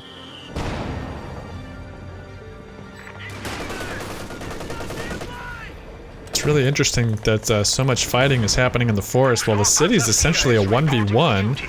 In the middle is kind of a 1v1. It's not a normal Leon Forest setup. Usually there's more players favoring the left and middle sides of the map. Here comes a fresh T-70 and shock troops making their way up the middle. Oh, I hear a big boy tank. What do I hear? Brumbar. Brumbar. Oh, that's going to be deadly inside the forest. Yeah, this game is really putting the forest in Leon Forest. Is it wearing a tree right now? Yeah. The T-70's danger. They got a Grenadier running up, trying to get a Faust. He's gonna get the Faust. Is this enough? It Brumbar's is. first hit almost wiping an engineer squad as well. Oh, there's a Sherman out for Ronnie. Oh, that's a good choice for the city. It's all infantry. One Raketten. We're still waiting on a lot of commander lock-ins for the Axis. T-34 coming into the forest. Got Fallschirmjägers and we've got Overwatch Doctrine, but we're still waiting for Thur and Hoyer MG to lock in a commander. We've got our two OKW picks, but not our Wehrmacht picks. Axis are making a blitzkrieg up the middle with their Brumbar, supporting this infantry. T-34 on the Brumbar's side, though. And the shocks to push up. Oh, it bounces. Yeah, 2 bounces so far on that Brumbar. It's slightly unlucky. But it is going to counter that push. They're not going to want to push it too much. Most of the infantry from Hoyer MD did retreat. The T-34 is just going to go back into the forest, into the safety. Comes a Svolsham's Stuka. moving up. Stuka's a boost. Good brace on the mortar pit. Preventing some damage there.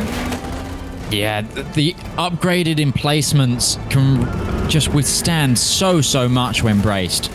Oh, these upgraded That Maxim's going to Fulshrooms. get destroyed. Yeah, it's nuts. That T-34 is targeting vehicles and now not shooting. They clicked the wrong button there twice, I think. Vita, it's just deciding not to fire at all. It's a pacifist T-34. Points are down to 300. Truppen are bleeding VPs down to 300 as you just heard. Comes a T-34, probably going to take a double Faust from these Fulshrooms, but I would go for the crush if you go. Oh, there's a rack though around there. These Rangers in the center here from Ronnie, they're taking a lot of hits, but they are really disrupting the German lines. Look at the damage they're putting on those Volks. Oh, The one goodbye. Volk probably going to go down. Yep. Oh, Panther and a Brumbar coming up. They're going to get the heck out of there. Panther Look just at this out of nowhere. It's armada of Axis vehicles. 3 players Gosh, here it's only one AT coordinating gun. their What can they stop vehicles. this? Oh, jeez. This show no signs of stopping. Oh, now they do. Man, if they saw what we saw, they would continue that push. There's one AT gun. Yeah. A Sherman. That's it. Something to note here now, Vita is starting to move his troops more towards middle. Now that they've got these locked-in Bofors, Ascalon can be left to defend the forest kind of alone. And I think this is what they're aiming to do the entire time. Get Ascalon in a comfortable position in the forest that the other teammates can be utilized elsewhere. Well, the Axis aren't going to let them sit idle. They're hammering him with Werfers and Stukas, forcing braces on this mortar pit constantly. But honestly, Here it comes can a Panther. take it. Here comes a Panther, though. What can they do to stop this? They have nothing There's a T-34 there, but yeah, there's not much there. Ascalon does have a AT gun as well, moving up behind the mortar pit. It's going to be coming in. That. Oh no. Here comes a ram from the T-34, but its engine dies. It was max range. The Panther's going to get away. Now the T-34 is going to get fausted. Oh. Su-85 was well in the center moving up, but that Brumbar's moving up. The mortar pit's really low. Shock's cutting off this Grenadier push in the center as well. Oh no! Oh, it's chaos. Shocks go down to the bundle grenade. Sherman arrives too late. Su-85 is out. Conscripts go down. Look at this push through the forest. There's all of the Axis are here. They're shredding this mortar pit. Look at these Fallschirmjägers just destroying the Soviet infantry. The mortar pit goes up. Now Ronnie is totally shifted to the middle. I'm just surprised. I mean, City doesn't seem that strong. But they are going to take middle VP. Su-85 waiting to get into the fight. Oh, Brumbar dangerously low. Su-85 should come support this. Oh, but it's not. It's going middle. Honestly, it's not too bad an idea to shift all your players close together where they can support each other. The line was pretty thin for the Allies. One is shifting to middle. He might have just thought, right, I can hold middle. All 3 of you can just try and do something about the forest, because that was a massive push. Really set back the Allies there. Ready for battle. The Truppen have lost forest, though. There's one MG42 that's holding a neutral VP. Comes a Panther trying to flank around middle. Yeah, big emphasis on Panthers here from BaGGno. I think this is a very good choice. But this Panther in the middle needs to be worried. That's an Su-85 with the ram. Nice ram. Red smoke's going down on those AT guns, though. I think it misses. Nice pickup for the Truppen. They take out a Panther there. Yeah, T-34 takes like a little Faust, but it's still alive. Amazingly, that T-34 is still alive. Here comes a death blow. It's got every type of damage on it right now. There was no way that could have lived. Ronnie's making his way back to the city. Gets a nice smoke on the MG. And There's a lot of pack grenade- howitzer right now. Firing on the 222 and it's almost killing it. But BaGGno has made their way back into the forest. And they're going to be in control. What do you Pack see? howitzer kills the 222 No in the way. center. Oh my gosh. Yeah. Oh my GG goodness, pack that was howitzer. hilarious. Ronnie's infiltrated the city. He's behind enemy lines with the Rangers. Leading the way. Send orders. Portion off this MG. But BaGGno also now BaGGno's decapping under the nose of a Sherman, the middle VP. What video game was it that always said Rangers lead the way, like all the time? Was that a Call of Duty game? I think was it Call of Duty 2 when the Point du Hoc Ranger mission? Maybe.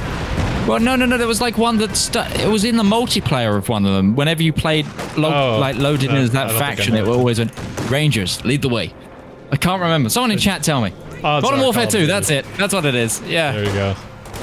Modern Warfare 2. Yeah. That's what I think of every time someone says Rangers. Overrunning one of our capture points.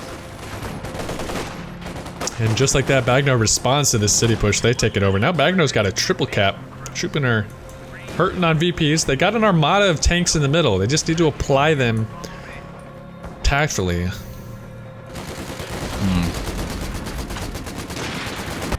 Fights are really scattered. You know, the fights have been mostly small scale. The biggest fights we've seen have been in the forest. And the rest of the map has been pretty scattered and sporadic. We've got almost a trip cap coming in here for the Axis, though. It's not going to be for long, but it just shows you how much VP pressure they're putting on. Look at the VP score right now. 414 to 208.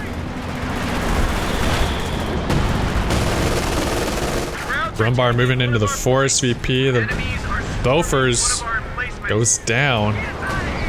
Allied tanks, AT guns making their way. What are you seeing? Massive Stuka here on Ronnie's ambulance there.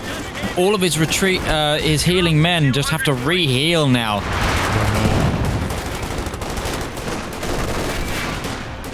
He's still pushing.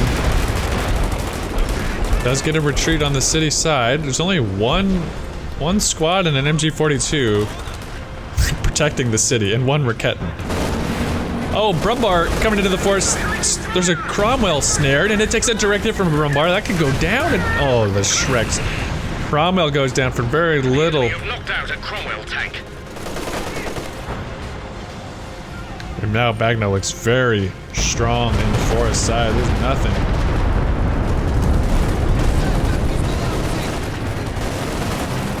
Askelan wondering how did his Cromwell get stunned? He doesn't even know. The players know.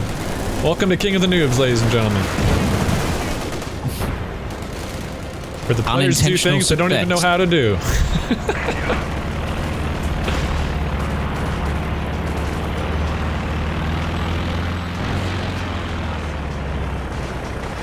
You have an LEFH down.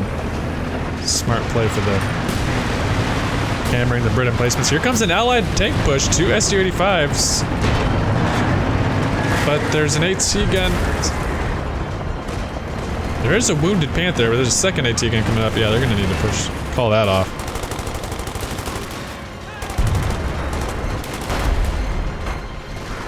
Two LEFHs up for BaGGno.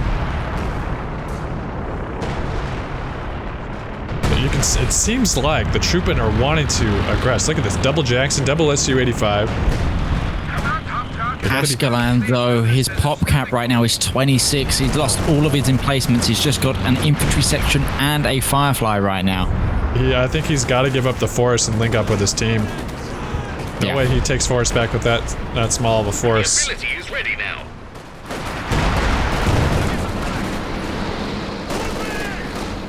The Truppen have a lot of AT, but nothing to stop just a single Gren squad here. Finally, okay, the Sherman here could do that. They're oh But man, look at here these comes Volks. 3 Volks. Oh, red smoke coming down. This is going to be dangerous. Oh, and Those a tanks need to warfare. get out of here. It's light artillery barrage, I think, coming in. Or is it? Well, no, what is this? my Yeah, light artillery barrage. gosh. This is going to No. devastate the Oh, infantry. no. pack howitzer goes down. A lot of infantry wipes. Almost losing a Jackson as well. It's a big hit right there. Yeah, the Truppen, I think maybe a little overstacked on anti-tank abilities. That a couple squads of infantry are able to just get so far into the line without being stopped. Yeah. Here comes some shocks. That's a good call. Ascalon is building a centaur, which feels like a good replacement. But look at this Stuka in the forest, almost wiping Vita's entire infantry. Ready and waiting for orders. I think the Truppen just gotta take this city. There's one machine gun, one Volk. That's it. Yeah. Make that your new home. Oh no, the Firefly's going in to challenge the Brumbar. The problem is there's two Panzergrams with Shreks. This could be bad. He does land a shot. The Tulips miss, and here come the Shreks, but there is the Centaur to support. Yeah, there's quite a few Panthers not too far away as well, though, so the Brits need to get out of here. Centaur can take a punch, but gosh. not that badly. On the HUD. Oh no, Zisgun coming up. Oh, goodness, this is awkward. Here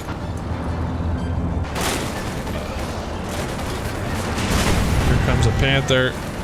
I think the forest is lost. They gotta give it up. Oh, an IS-2 out for the Allies. I think that is a great choice. They need to land some blows on this infantry.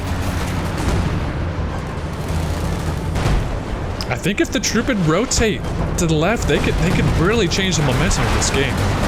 Here comes a Panther. An overwhelming tank push through the center would just destroy it. There's only some Jaegers and a machine gun, and maybe a Volk squad, but yeah.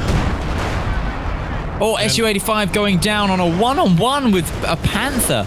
Just gets annihilated. Yeah, oh, there's a couple of packs on the flank as well. That's what did that.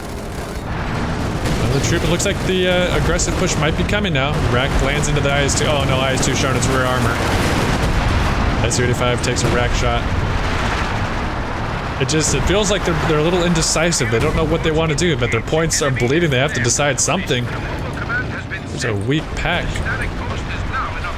Panther pushing some Jacksons. Jacksons aren't able to get a volley off before one takes a hit. Volk's in support. ISU-152 is out for the Allies. The IS-2 comes up and takes a double AT gun hit. Ooh! ISU-152 doesn't get any kills with his first hit, but half health's a Volk squad. I'm really surprised there's no forces from the Truppen going to the city. I feel like that's Look a at this free fire VP bomb for them. coming down, though, on the support weapons in the center. They're just frying them. They are going to get a cap on the middle. Ascalon is still trying desperately, and he might take it here. He does push off one MG. But, oh, I think the Brumbar is making its return. Can the Firefly stop? Yeah, somebody needs to probe the center. The Shrek blob is gone. Ascalon might be able to take the force back.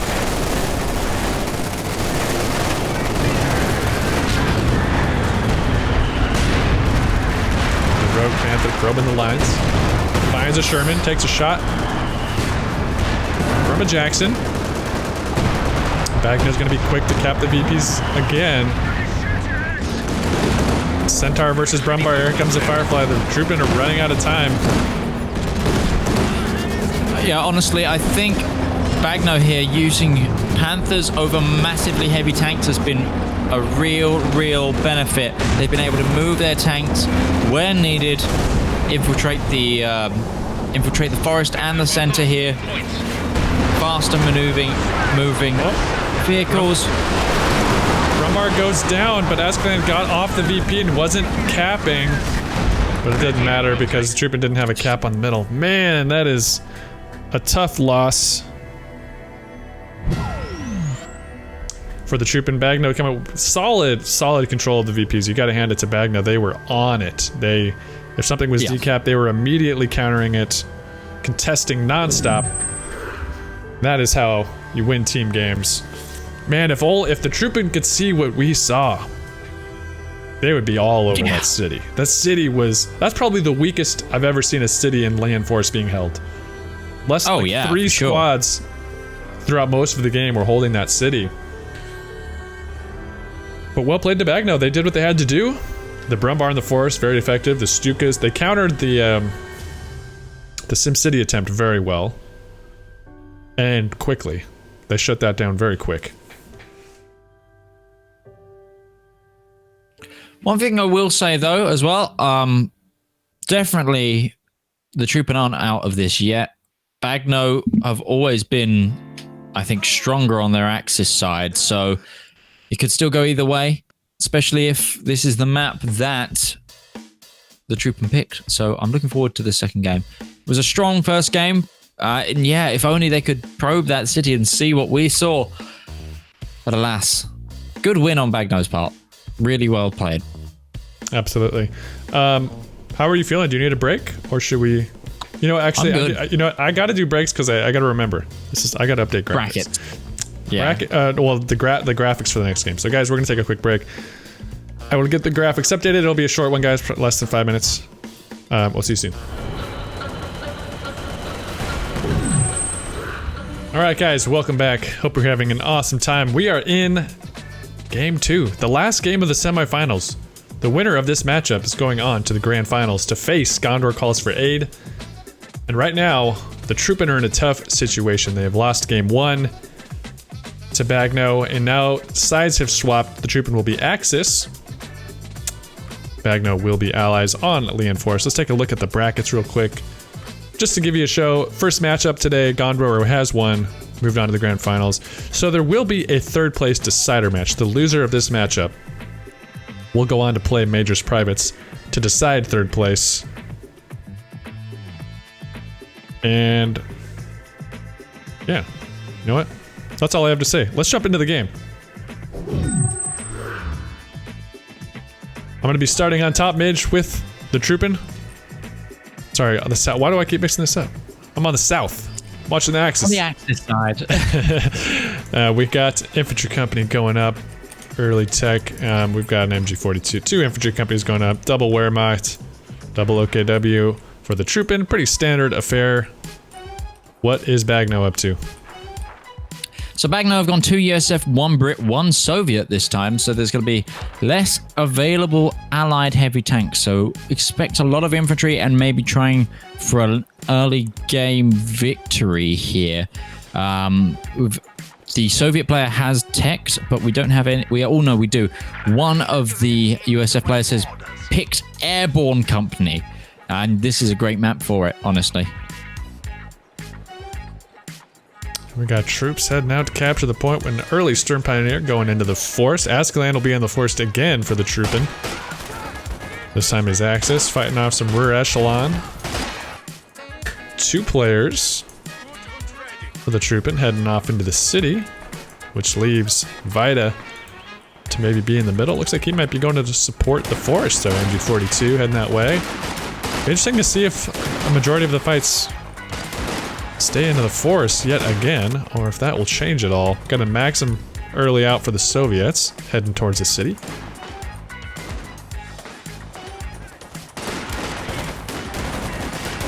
Got a whole host of Axis commander lock-ins. Meme going for Fortifications Doctrine. Ronnie going for Assault Support Doctrine. And Ascalon locking in Special Operations Doctrine. All solid picks for the Axis. We also have a Vickers now in the forest, and it is heating up on this side of the map. Stern Pioneers and some heavy suppression trying to hold on to that VP. Like to see the Truppen locking down city this time.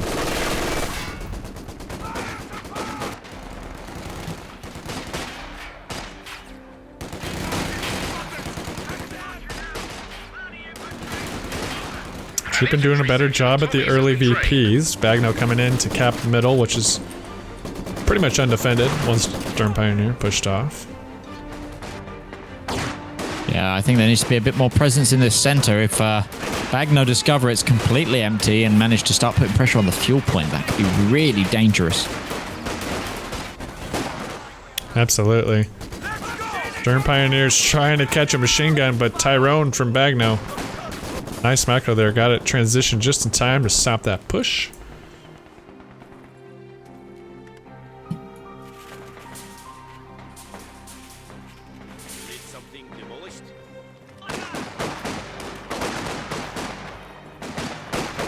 Still only one commander to lock in for BaGGno on the Allied side.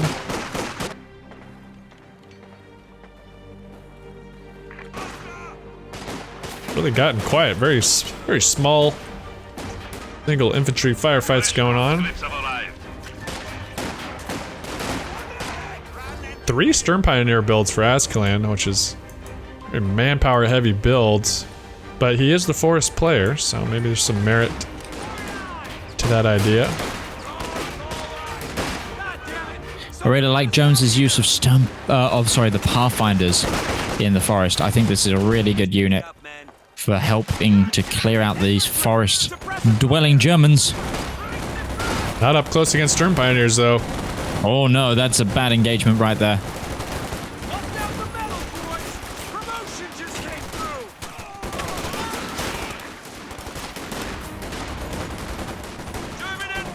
One Sturm Pioneer at risk of going down. The riflemen coming to support their Pathfinder buddies. And now the Sturms are the ones getting shredded. Oh, and one just gets melted. Oh my gosh. Yeah, it's the text bar on the captain there really putting that fire rate into those Sturms. Just an overwhelming set of firepower there. They almost lost the Pathfinder, but not quite. This machine gun needs to get out of there, but that's the Allies going to be in control of the forest. Got rifle grenades tucked on those rear echelons, lobbing shells over in the city. Yeah, taking the time as well to put barbed wire in the center, have the Allies. And that's going to make assaulting that very difficult.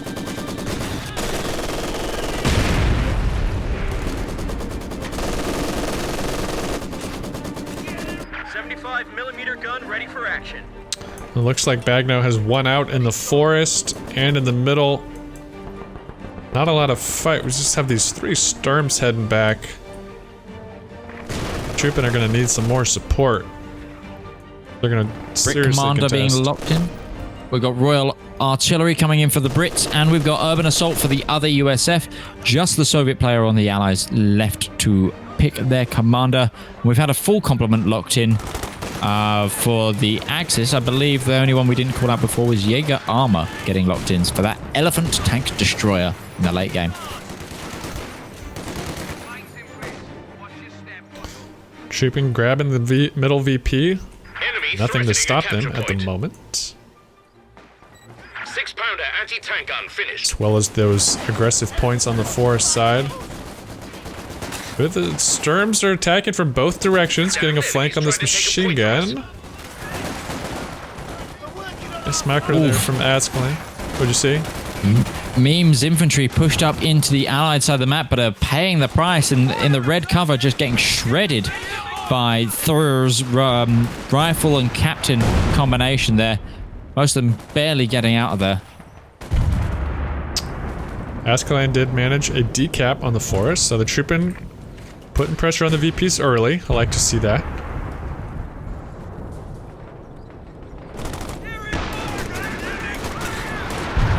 That Brit already really stalled them out from capping it though. Oh man, a big, what was that? Howitzer hit on the Sturms. That's gonna cause them to die on retreat. Poor Ascalon's getting double teamed over here.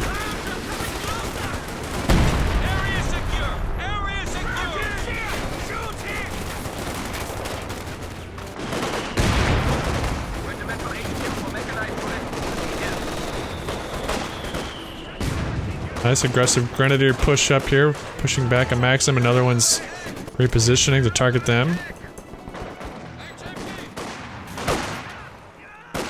We do have a T-70 in production for BaGGno. A solid pick. Luke's is already out for the Truppen. Standing by. Send order. Heading towards the middle. Oh, heavy artillery landing on Ronnie's unit there. Oh, it's got to get wiped in the building. He tries to get the unit, the Grenadiers, out of that building, and he just absolutely gets annihilated.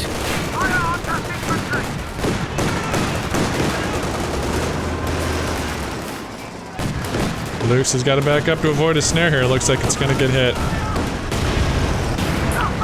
Yeah. Does get hit by the snare, but the Lukes did also take the time to remove all of the wire in the center, which is Good use of the run over there. Big counter push from BaGGno. Strong. USF infantry supported by a Brit AT gun and infantry section. They are electing to push deep into the lines. Yeah, I think this is a good use of their push advantage here. The Lukes isn't going to be able to push out without rearing its head and its injured engine. Might be able to get some pressure up here. Nice use of the Sturms in the forest. Ascalon got around the edge, catching off some riflemen, forcing them to retreat with some model wipes. Red smoke coming in on Vita in the forest, though, in his little reinforcement area by that half track. They're all going to have to push back as Brit artillery comes down.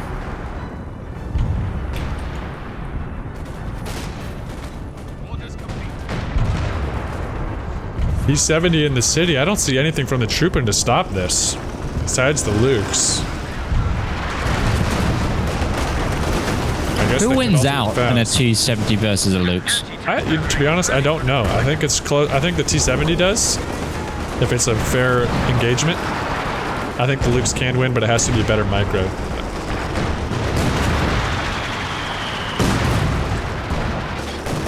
There's always the factor of RNG too, which plays a big component in those fights, whether a shot penetrates or not. Yeah. Luke's electing to wipe out that AT gun, so probably a good move, but it does take a hit from the Zis. He's got to get out of there. And those Grenadiers have stolen the AT gun as well. T-70 wants to reply. Oh, if he could get a Faust off on that T-70, it'd be big, but I don't know. The Grenadier retreats. Oh no. I would have elected to get a Faust off. Oh, look.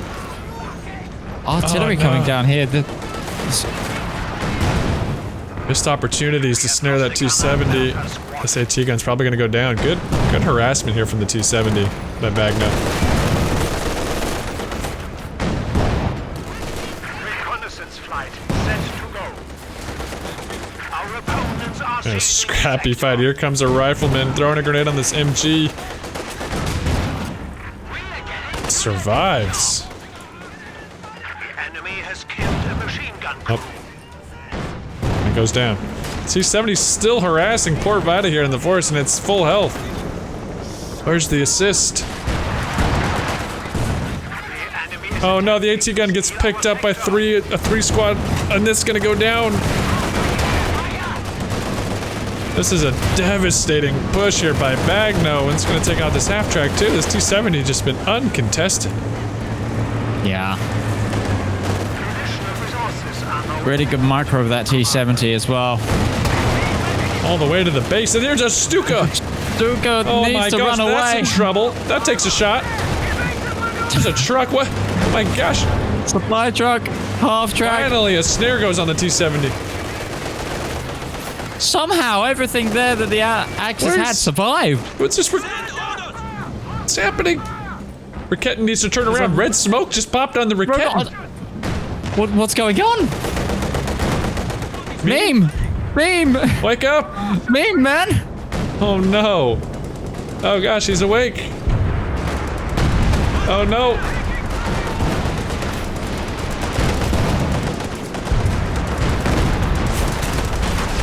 Oh no, and then BaGGno coming in with the infantry support. Just get it out, just get it out! They really caught the Truppen off guard with that one. Truppen trying to lock down the city, but the flak emplacement they've placed is just taking indirect. I think that's the pack howitzer from the USF. Meanwhile, Asclan is capping the VP, try to stop the drain, but all of a sudden, this is BaGGno's land. They own this place. Look at this. Look at the conscripts taking the Axis fuel right now. Yeah. They've even put wire down. Right, yeah, the front lines have collapsed. Now Meme's gonna get double teamed here in the forest as he tries to hold that VP.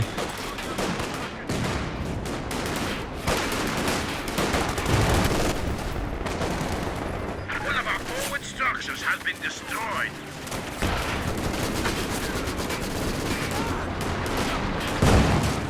BaGGno's Thor manages to push. Yeah. Thor pushing off into the city, using the pack howitzer to get rid of the flak emplacement so his infantry can move in.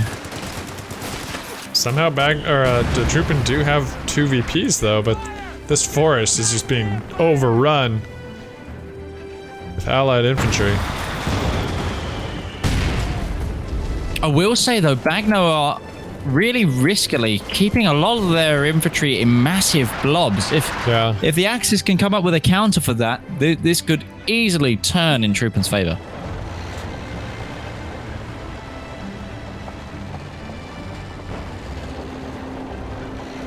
Yeah, they're definitely going to need to coordinate together. They can't go in one at a time versus that BaGGno. We have a new Panzer IV.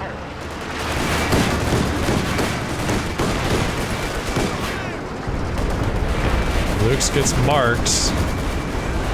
Targeted by the guards. Or it's taking that button and... There's a Sherman Firefly here in the center. Do the Truppen have anything that can counter that? Oh, there is a Pack 40 there, okay. I was just trying to see if it could dive and honestly ruin the Truppen's day. It could still cause a lot of damage, and it is diving.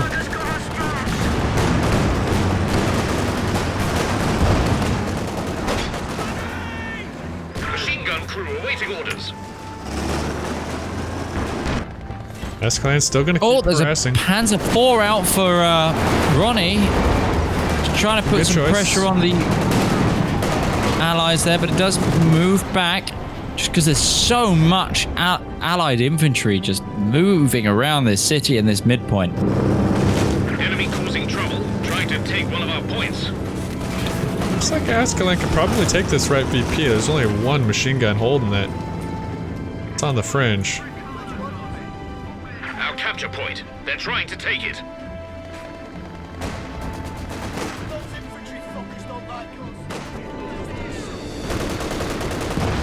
Panzer IV facing off against a horde of allied infantry, and here comes a Jackson out of the fog of war.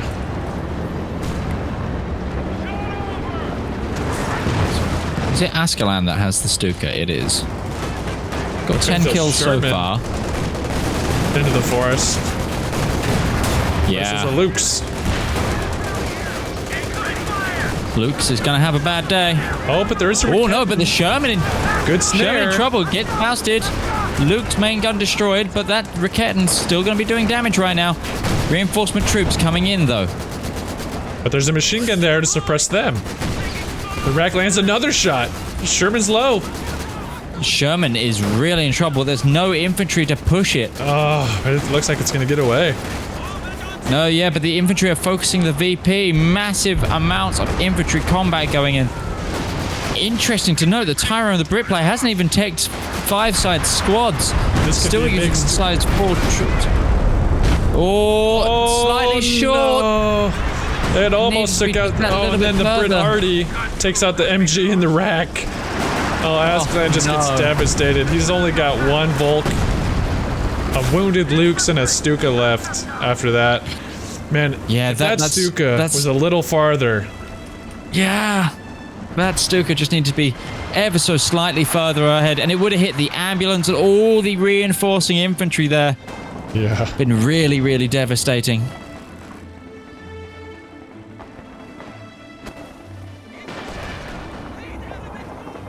Almost was a great exchange there. Ascalon, to his credit, has been 1v2 in the forest. I mean, he's facing Now available. Tyrones and Jones here by himself.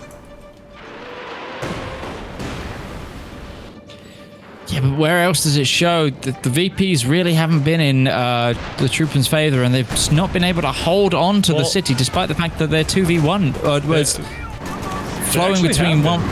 Because they're leading the VPs currently. Okay, fair enough. But it just it feels. I feel like Ascalon is taking a lot of punching for not much being traded over the rest of the map. That's very true. true. Big bundle nade there. Yeah.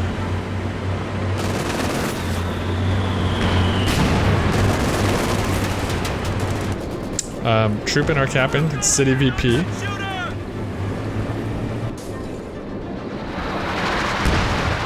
Double howitzers here by the USF player.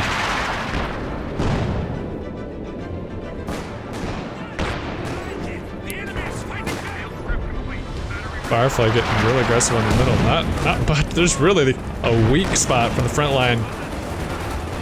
Artillery flares currently for the Germans, and there's a Stuka barrage coming out. I think it's going to hit the reinforced base. Oh, that's a big hit! Kills the repairing Sherman crew. I missed. Oh gosh. Okay, I didn't know where to look. Wow. So that's okay. Good pickup there. And Ascalon's decapping the forest VP. I like that the Truppen are keeping the pressure on here. Yeah, I wish I could ping the map for you sometimes.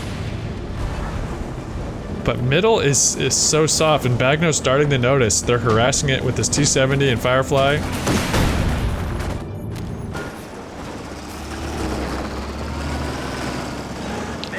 You gotta give Ascalon credit. He's been scrappy, holding off these two players.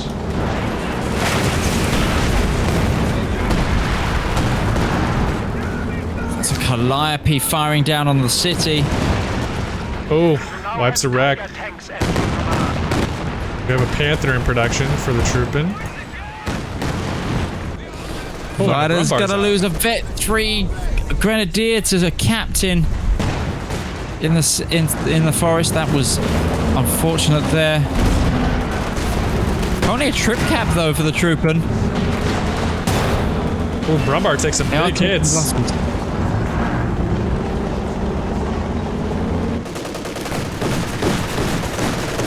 This trip cap's going to be instantly answered with a trip cap the other way, I think. Beam is trying to hold on, Ascalon trying to hold on desperately with the Lukes. The Expounder's going to come push that off. I really like, well, both Ascalon and Tyrone, one on each team. Instead of really using cool-ins for artillery, they are using their munitions all the time, every time that they get enough munitions for it, on artillery flares or the early warning flares, the 60 munition vision for the rest of their team, or their own Stukas, and it's proving deadly. I just watched Tyrone, the Brit player, use the early warning flares, and then just a massive amount of Calliopes and pack howitzers start targeting Axis blobs.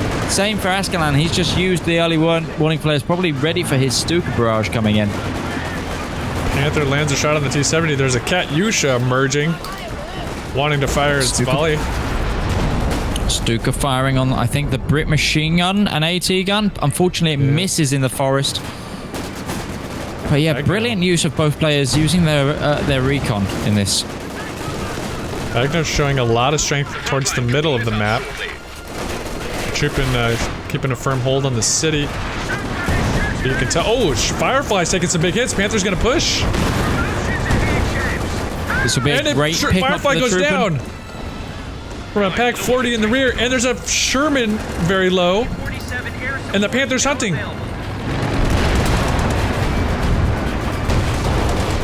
Big hit, but it's still alive. Oh no, the Panther doesn't want to push. This could be a nice change of momentum though for the Truppen. They're starting to show strength against the tanks. Oh man. LEFH going down for the Truppen. And Ascalon has won the forest. Yeah. I mean, He has been... big props in. Yeah. That has not been easy. Honestly, the Special Operations Doctrine has been perfect for him fighting in this forest. Getting that vision, finding where they're retreating to. So much so that I think the Allies have had to change their retreat base like 3 times now, just because the Stuka barrage just keeps landing on it. They've got nothing that's been able to dive the Stuka because it's just protected by racks. And then the Lukes and the infantry just going toe-to-toe in the forest there. Brilliant work. However, we've got a Churchill out for the Brits in the center. It's ready to do some damage. BaGGno getting a cap on the left VP, but we have reinforcements coming for the Truppen. BaGGno's really starting to build a front line. Look at double caddies as well. Ascalon still, he repulses another attack on his VP.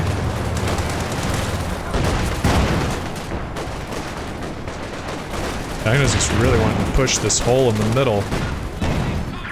Look at the USF forces from, I believe that's, I can't say his name, it's just THRRR. But look, he's just capping the Orchard housing estate area with the USF troops. Calling in artillery on the mechanized regimental headquarters there next to the Tiger. Big Calliope coming on the city, forcing back the Truppen. Oh, a Brumbar getting cut off by the Churchill and the Jackson. He's gonna need support. Is there anything to help? The enemy has destroyed an anti-tank. There's nothing. This Grenadier could get a Faust off.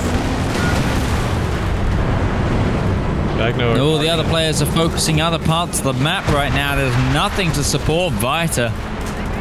He does get away. Securing our territory. Tiger pushing up towards a Jackson. Takes a massive barrage of hits there. Infantry squad has been killed.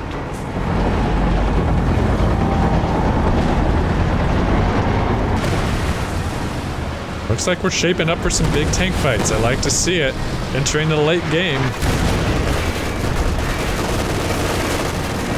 Panzer IV by Ascalon. Good choice. He's just harassing the Allied infantry. And I hear a Stuka coming in. Look at this. Jackson and the Churchill pushing that Panzer IV now. Uh-oh, he's Down going to the need help. riverbed. The double team for Ascalon continues. This is really unfortunate for him. You got to feel. And the rack hit that Jackson. Now the tree is sight blocker. Nice play there by BaGGno, seeing the overextended tank. Yep. Absolutely punishing it. Churchill here, absolutely devastating to support weapons. It can take a massive hit and not have to worry.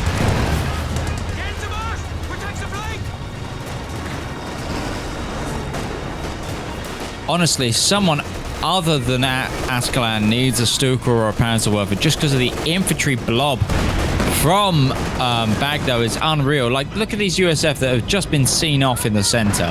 Yeah. It's just all so close together. They could ruin BaGGno's day just with a really good Werfer or Stuka hit. Very true.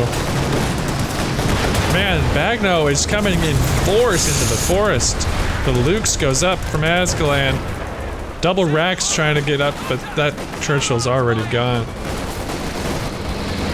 There's a Jackson here, though. My gosh, look at this horde of... Now a caddy going down on Ascalon. That's an Axis Jackson. When did that happen? Axis? Yeah, that Jackson you just pointed out, that's Vita's. Oh. Oh my gosh, it is. was like- The heck? It was chasing the vehicle crew that it belonged to. Turning Wow, their what own did I- vehicles against it. We missed that. This LEFH going down has 10 kills. It's hammering, it's a great job hammering these support weapons. Oh my goodness, we need to go back and play back on that. That was... Yeah, where did that I come wish we had live play. So, it's what I'm guessing happened. Vita's pioneers saw the repairing Jackson, probably too close to the lines, hopped in it while the crew was repairing it, and then chased the crew back to their retreat point. Goodness gracious. Well, that's it. That could be a game changer. Yeah. Free Jackson any day of the week. And that Jackson's going to be used to hit a T-34. Just harass him off the point. Big plays coming from the Truppen. BaGGno, though, showing a lot of strength with their coordination. A lot of infantry wipes, though, still on the Truppen. Ostwin doing some work here on the infantry attack in the city. He's going to repulse that, but red smoke coming down. It's going to force some retreats. Jackson missing that Ostwin multiple times there. And With Calliope coming in, though. Oh, is that Catty or Calliope? I'm not sure. Oh, no, it's Catty, yeah. And hear the sound of it. Double Jackson coming around the city flank.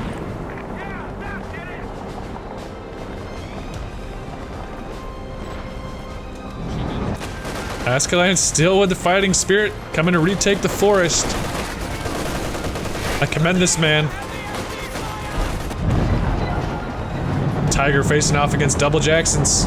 And a bazooka. I would get out of there, Tiger. Holy cow. Taking some big hits. Oh, this looks dangerous. Another hit. Another main gun goes down. Oh, the Jacksons can push this.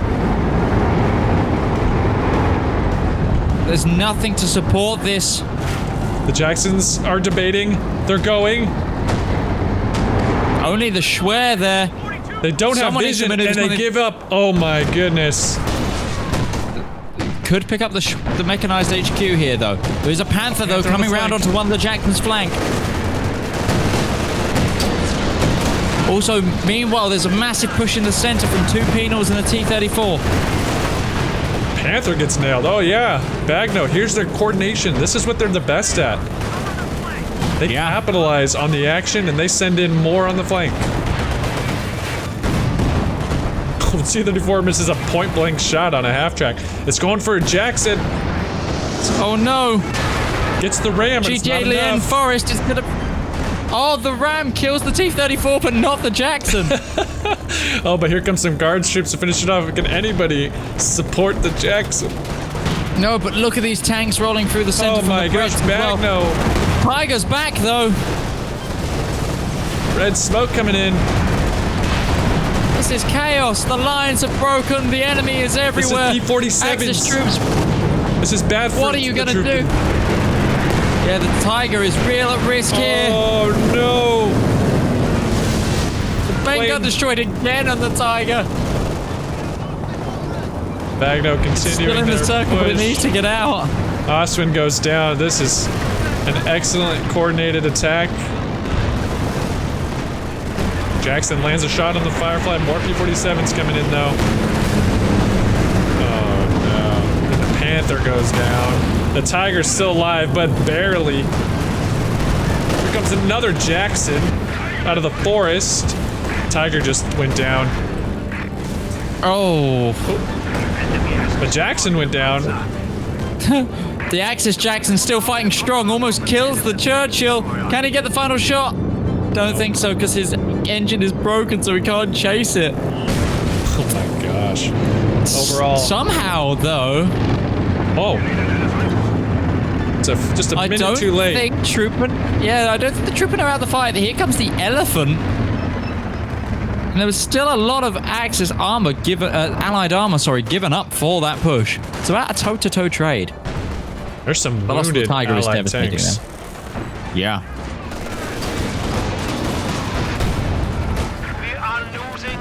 If the Truppen had that Elephant out a little bit sooner, that could have ended very differently.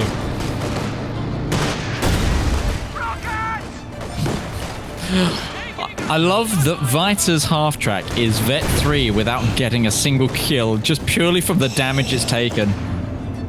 Meme has a Panther in production, but look at his Schwer. The yellow Schwer almost went down. That would have been a catastrophic loss. There was a bazooka squad trying to finish it. There's a Ranger and a Captain moving up to try and finish it, though. I think they're going to try and get Captain Artie down. The Panther is out, though. Oh, it's going to get suppressed at max range, I think. They've got vision on it.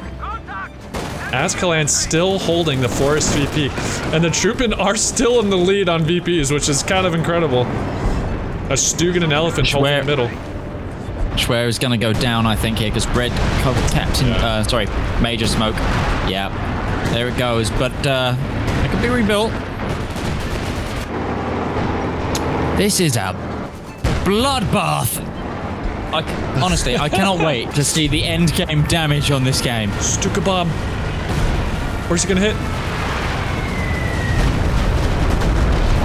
Oh, hit nothing. Panzer IV harassing the T-70. Gonna take a double rifle grenade. Asking getting a little too overconfident. Firefly's gonna chase it down. T-34 going for the ram on the Panther in the center. He's gonna go through shock and engine damage, but it's gonna unveil the Elephant and just get completely destroyed. VP's about dead even now. 300. And a big counter push from the Brits and the USF on the Panzer IV. Poor Ascalon getting the... Jacksons are running into the Elephant. Classic double team. Oh, Jackson goes down. Jackson just annihilated. Oh my gosh, look at this. 2 Stooks, a panther, and an elephant. They need to go forest and help out their poor buddy. Capping the center here from the Axis. The defender of the forest. Oh, big caddy on this infantry. Jeez. Huge wide. The unit completely just dies in a cloud of smoke there. Jackson White and an Foss elephant hit it. versus Churchill. Oh, yeah, that Churchill I don't think wants to be there. It just deflected a elephant shot. Holy moly. This is double Churchill as well. Well, that Churchill's going out. Bet 2 is going to be thrown. P-47's coming down, though. GTA Lien Forest is over. That smoke from the dying Churchill to cover his friend is good use. Hits on the elephant. P-47. Yeah. Was it BaGGno that we saw that were perfect at annihilating elephants in their previous game? It might have been. More red smoke coming down. This elephant just getting hammered by a Jackson. The double Jacksons. P-47s. I'm Brit Hardy. Holy. Oh, it's just all of the indirect, all of the tanks. GTA Lien Forest is no more. Elephant is no more. And in comes the push again through the center. Here it all comes. They just blind their own Churchill there, though. We're being corrected in chat. It was Gondor who ran all those elephant destroying strafes on steps. But man, BaGGno, their attacks are coordinated and devastating. They're swift. They move together. That's what makes them such a good team. Asclan has lost the forest. What more can you ask from this man in the forest? Been some of the scrappiest fighting I've seen.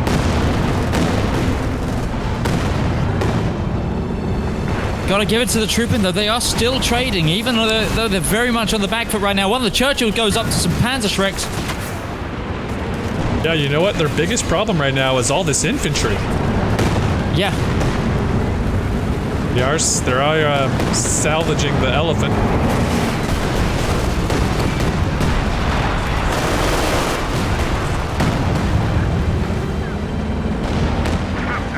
So much infantry. They need Asclan. You know what? There's still only... Yeah, there's only the one Stuka on the lines. I would... There's another elephant out, though. Brumbar Fresh just went elephant. down. And BaGGno's not done. 2 more Jacksons on the left flank. AT guns pushing up. Infantry pushing up. Don't know about this next elephant, though. It lands a big hit on one of those Jacksons. The Jackson's going to try and use the building here for cover. Wow. They're going to get the Stug for sure. But this Panzer's here. It's going to... Yeah, delete it. Yeah, But there's guard troops and SUs coming in and AT guns from BaGGno. They just seem to have everything. The P-47 strafe is up. They have enough munitions for it if they can call it in. It's being called in. Along with Brit Arty, I think, at the same time. It's devastating. Wow! Big elephant hit on the side of the Su-85, though, from max range. It is currently out of the devastating circle. And it takes out the Su-85 from a long range, just sniping that off, but the Panther does go down. A lot of infantry here, just roaming around. Look at these Tommies heading for the back line of the forest. Those P-47s have cleaned up so many tanks. It just is demoralizing. And they're still going. You know, anti-air would have changed the game for the Truppen. Where's the anti-air?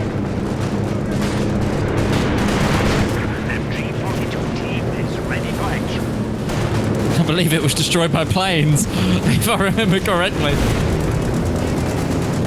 Asclan still clinging to the forest. this man. MVP Asclan, honestly. I think this is a fresh Stuka. Yeah, this is a fresh Stuka as well. He must have lost the other one previously. Do you know what I love? The fact that the Jackson owners are still fighting this fight. They're currently capping the forest BP. The Jackson drivers just with their grease guns. Just trying to earn some honor back. You lost your tank, your frontline infantry now.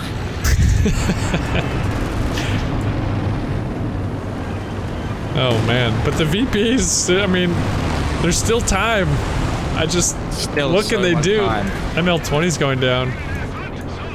Honestly, the Allies aren't that strong on their manpower front. If this infantry can get wiped up, this is... I honestly think that it's time for Panzer Shreks and Stuka bombs, because if they can start wiping up this infantry, they could really do some damage to the Allies here. They're not in a stable position. They've lost a lot of tanks in these pushes, a lot of fuel, and they've got an over-reliance on infantry right now. And if it can get cleaned up, well, this game could really flip-flop the other way. This elephant, what's it gonna go find? Well, front line's fairly quiet. Escalant's still trying to harass this. He's gonna push off this MG. He's really done his job pretty well.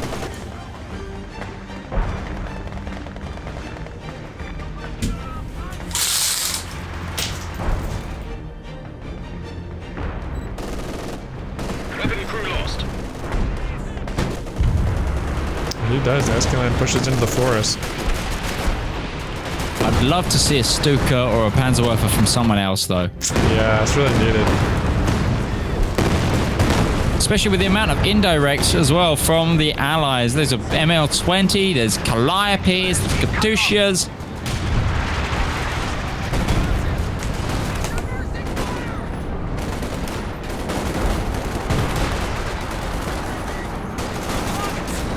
We have 100 points remaining.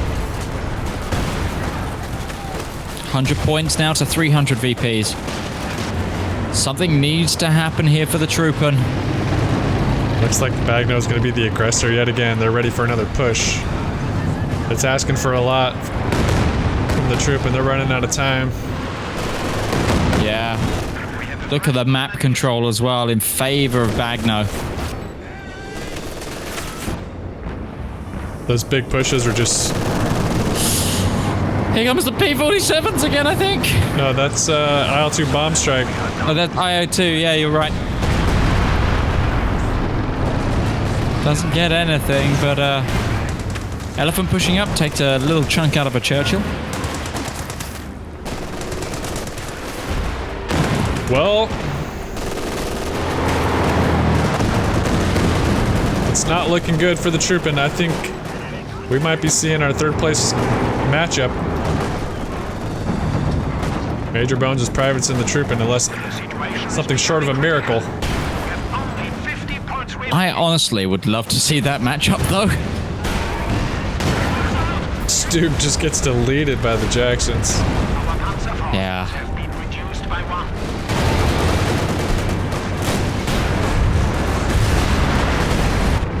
BaGGno just had some really, really good team play. They share that trait with Gondor, which is why I think this is going to make for an epic Grand Finals match, because both teams, We are down to 25 points. they have their weaknesses, but both their strengths are the team plays, the coordination, which make them both tough opponents, which I think is setting us up for an epic game, best of 5 tomorrow. Best of 5 as well, so there's plenty of time for both teams to show their strengths. Have goes on both factions as well before even being risked at knocking out.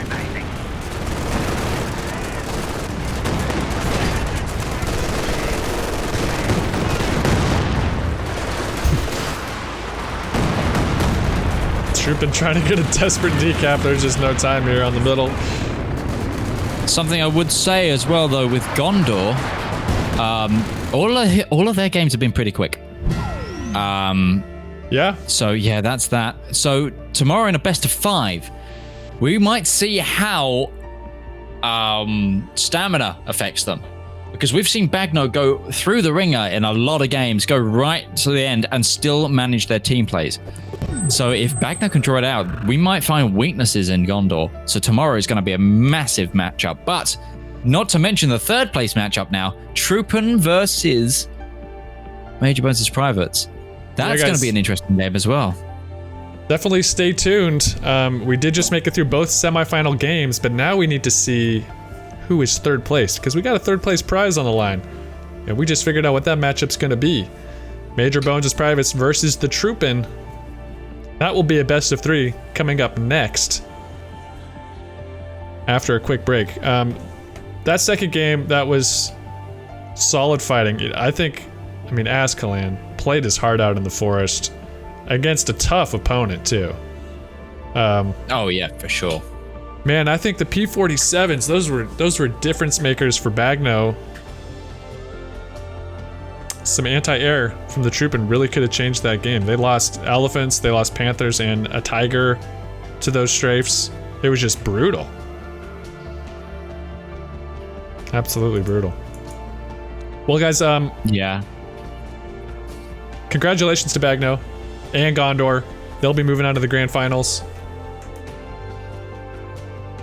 We're gonna go ahead and get things prepped for game 3. Any final words, Midge? Yeah, just both well played to the Truppen and to BaGGno.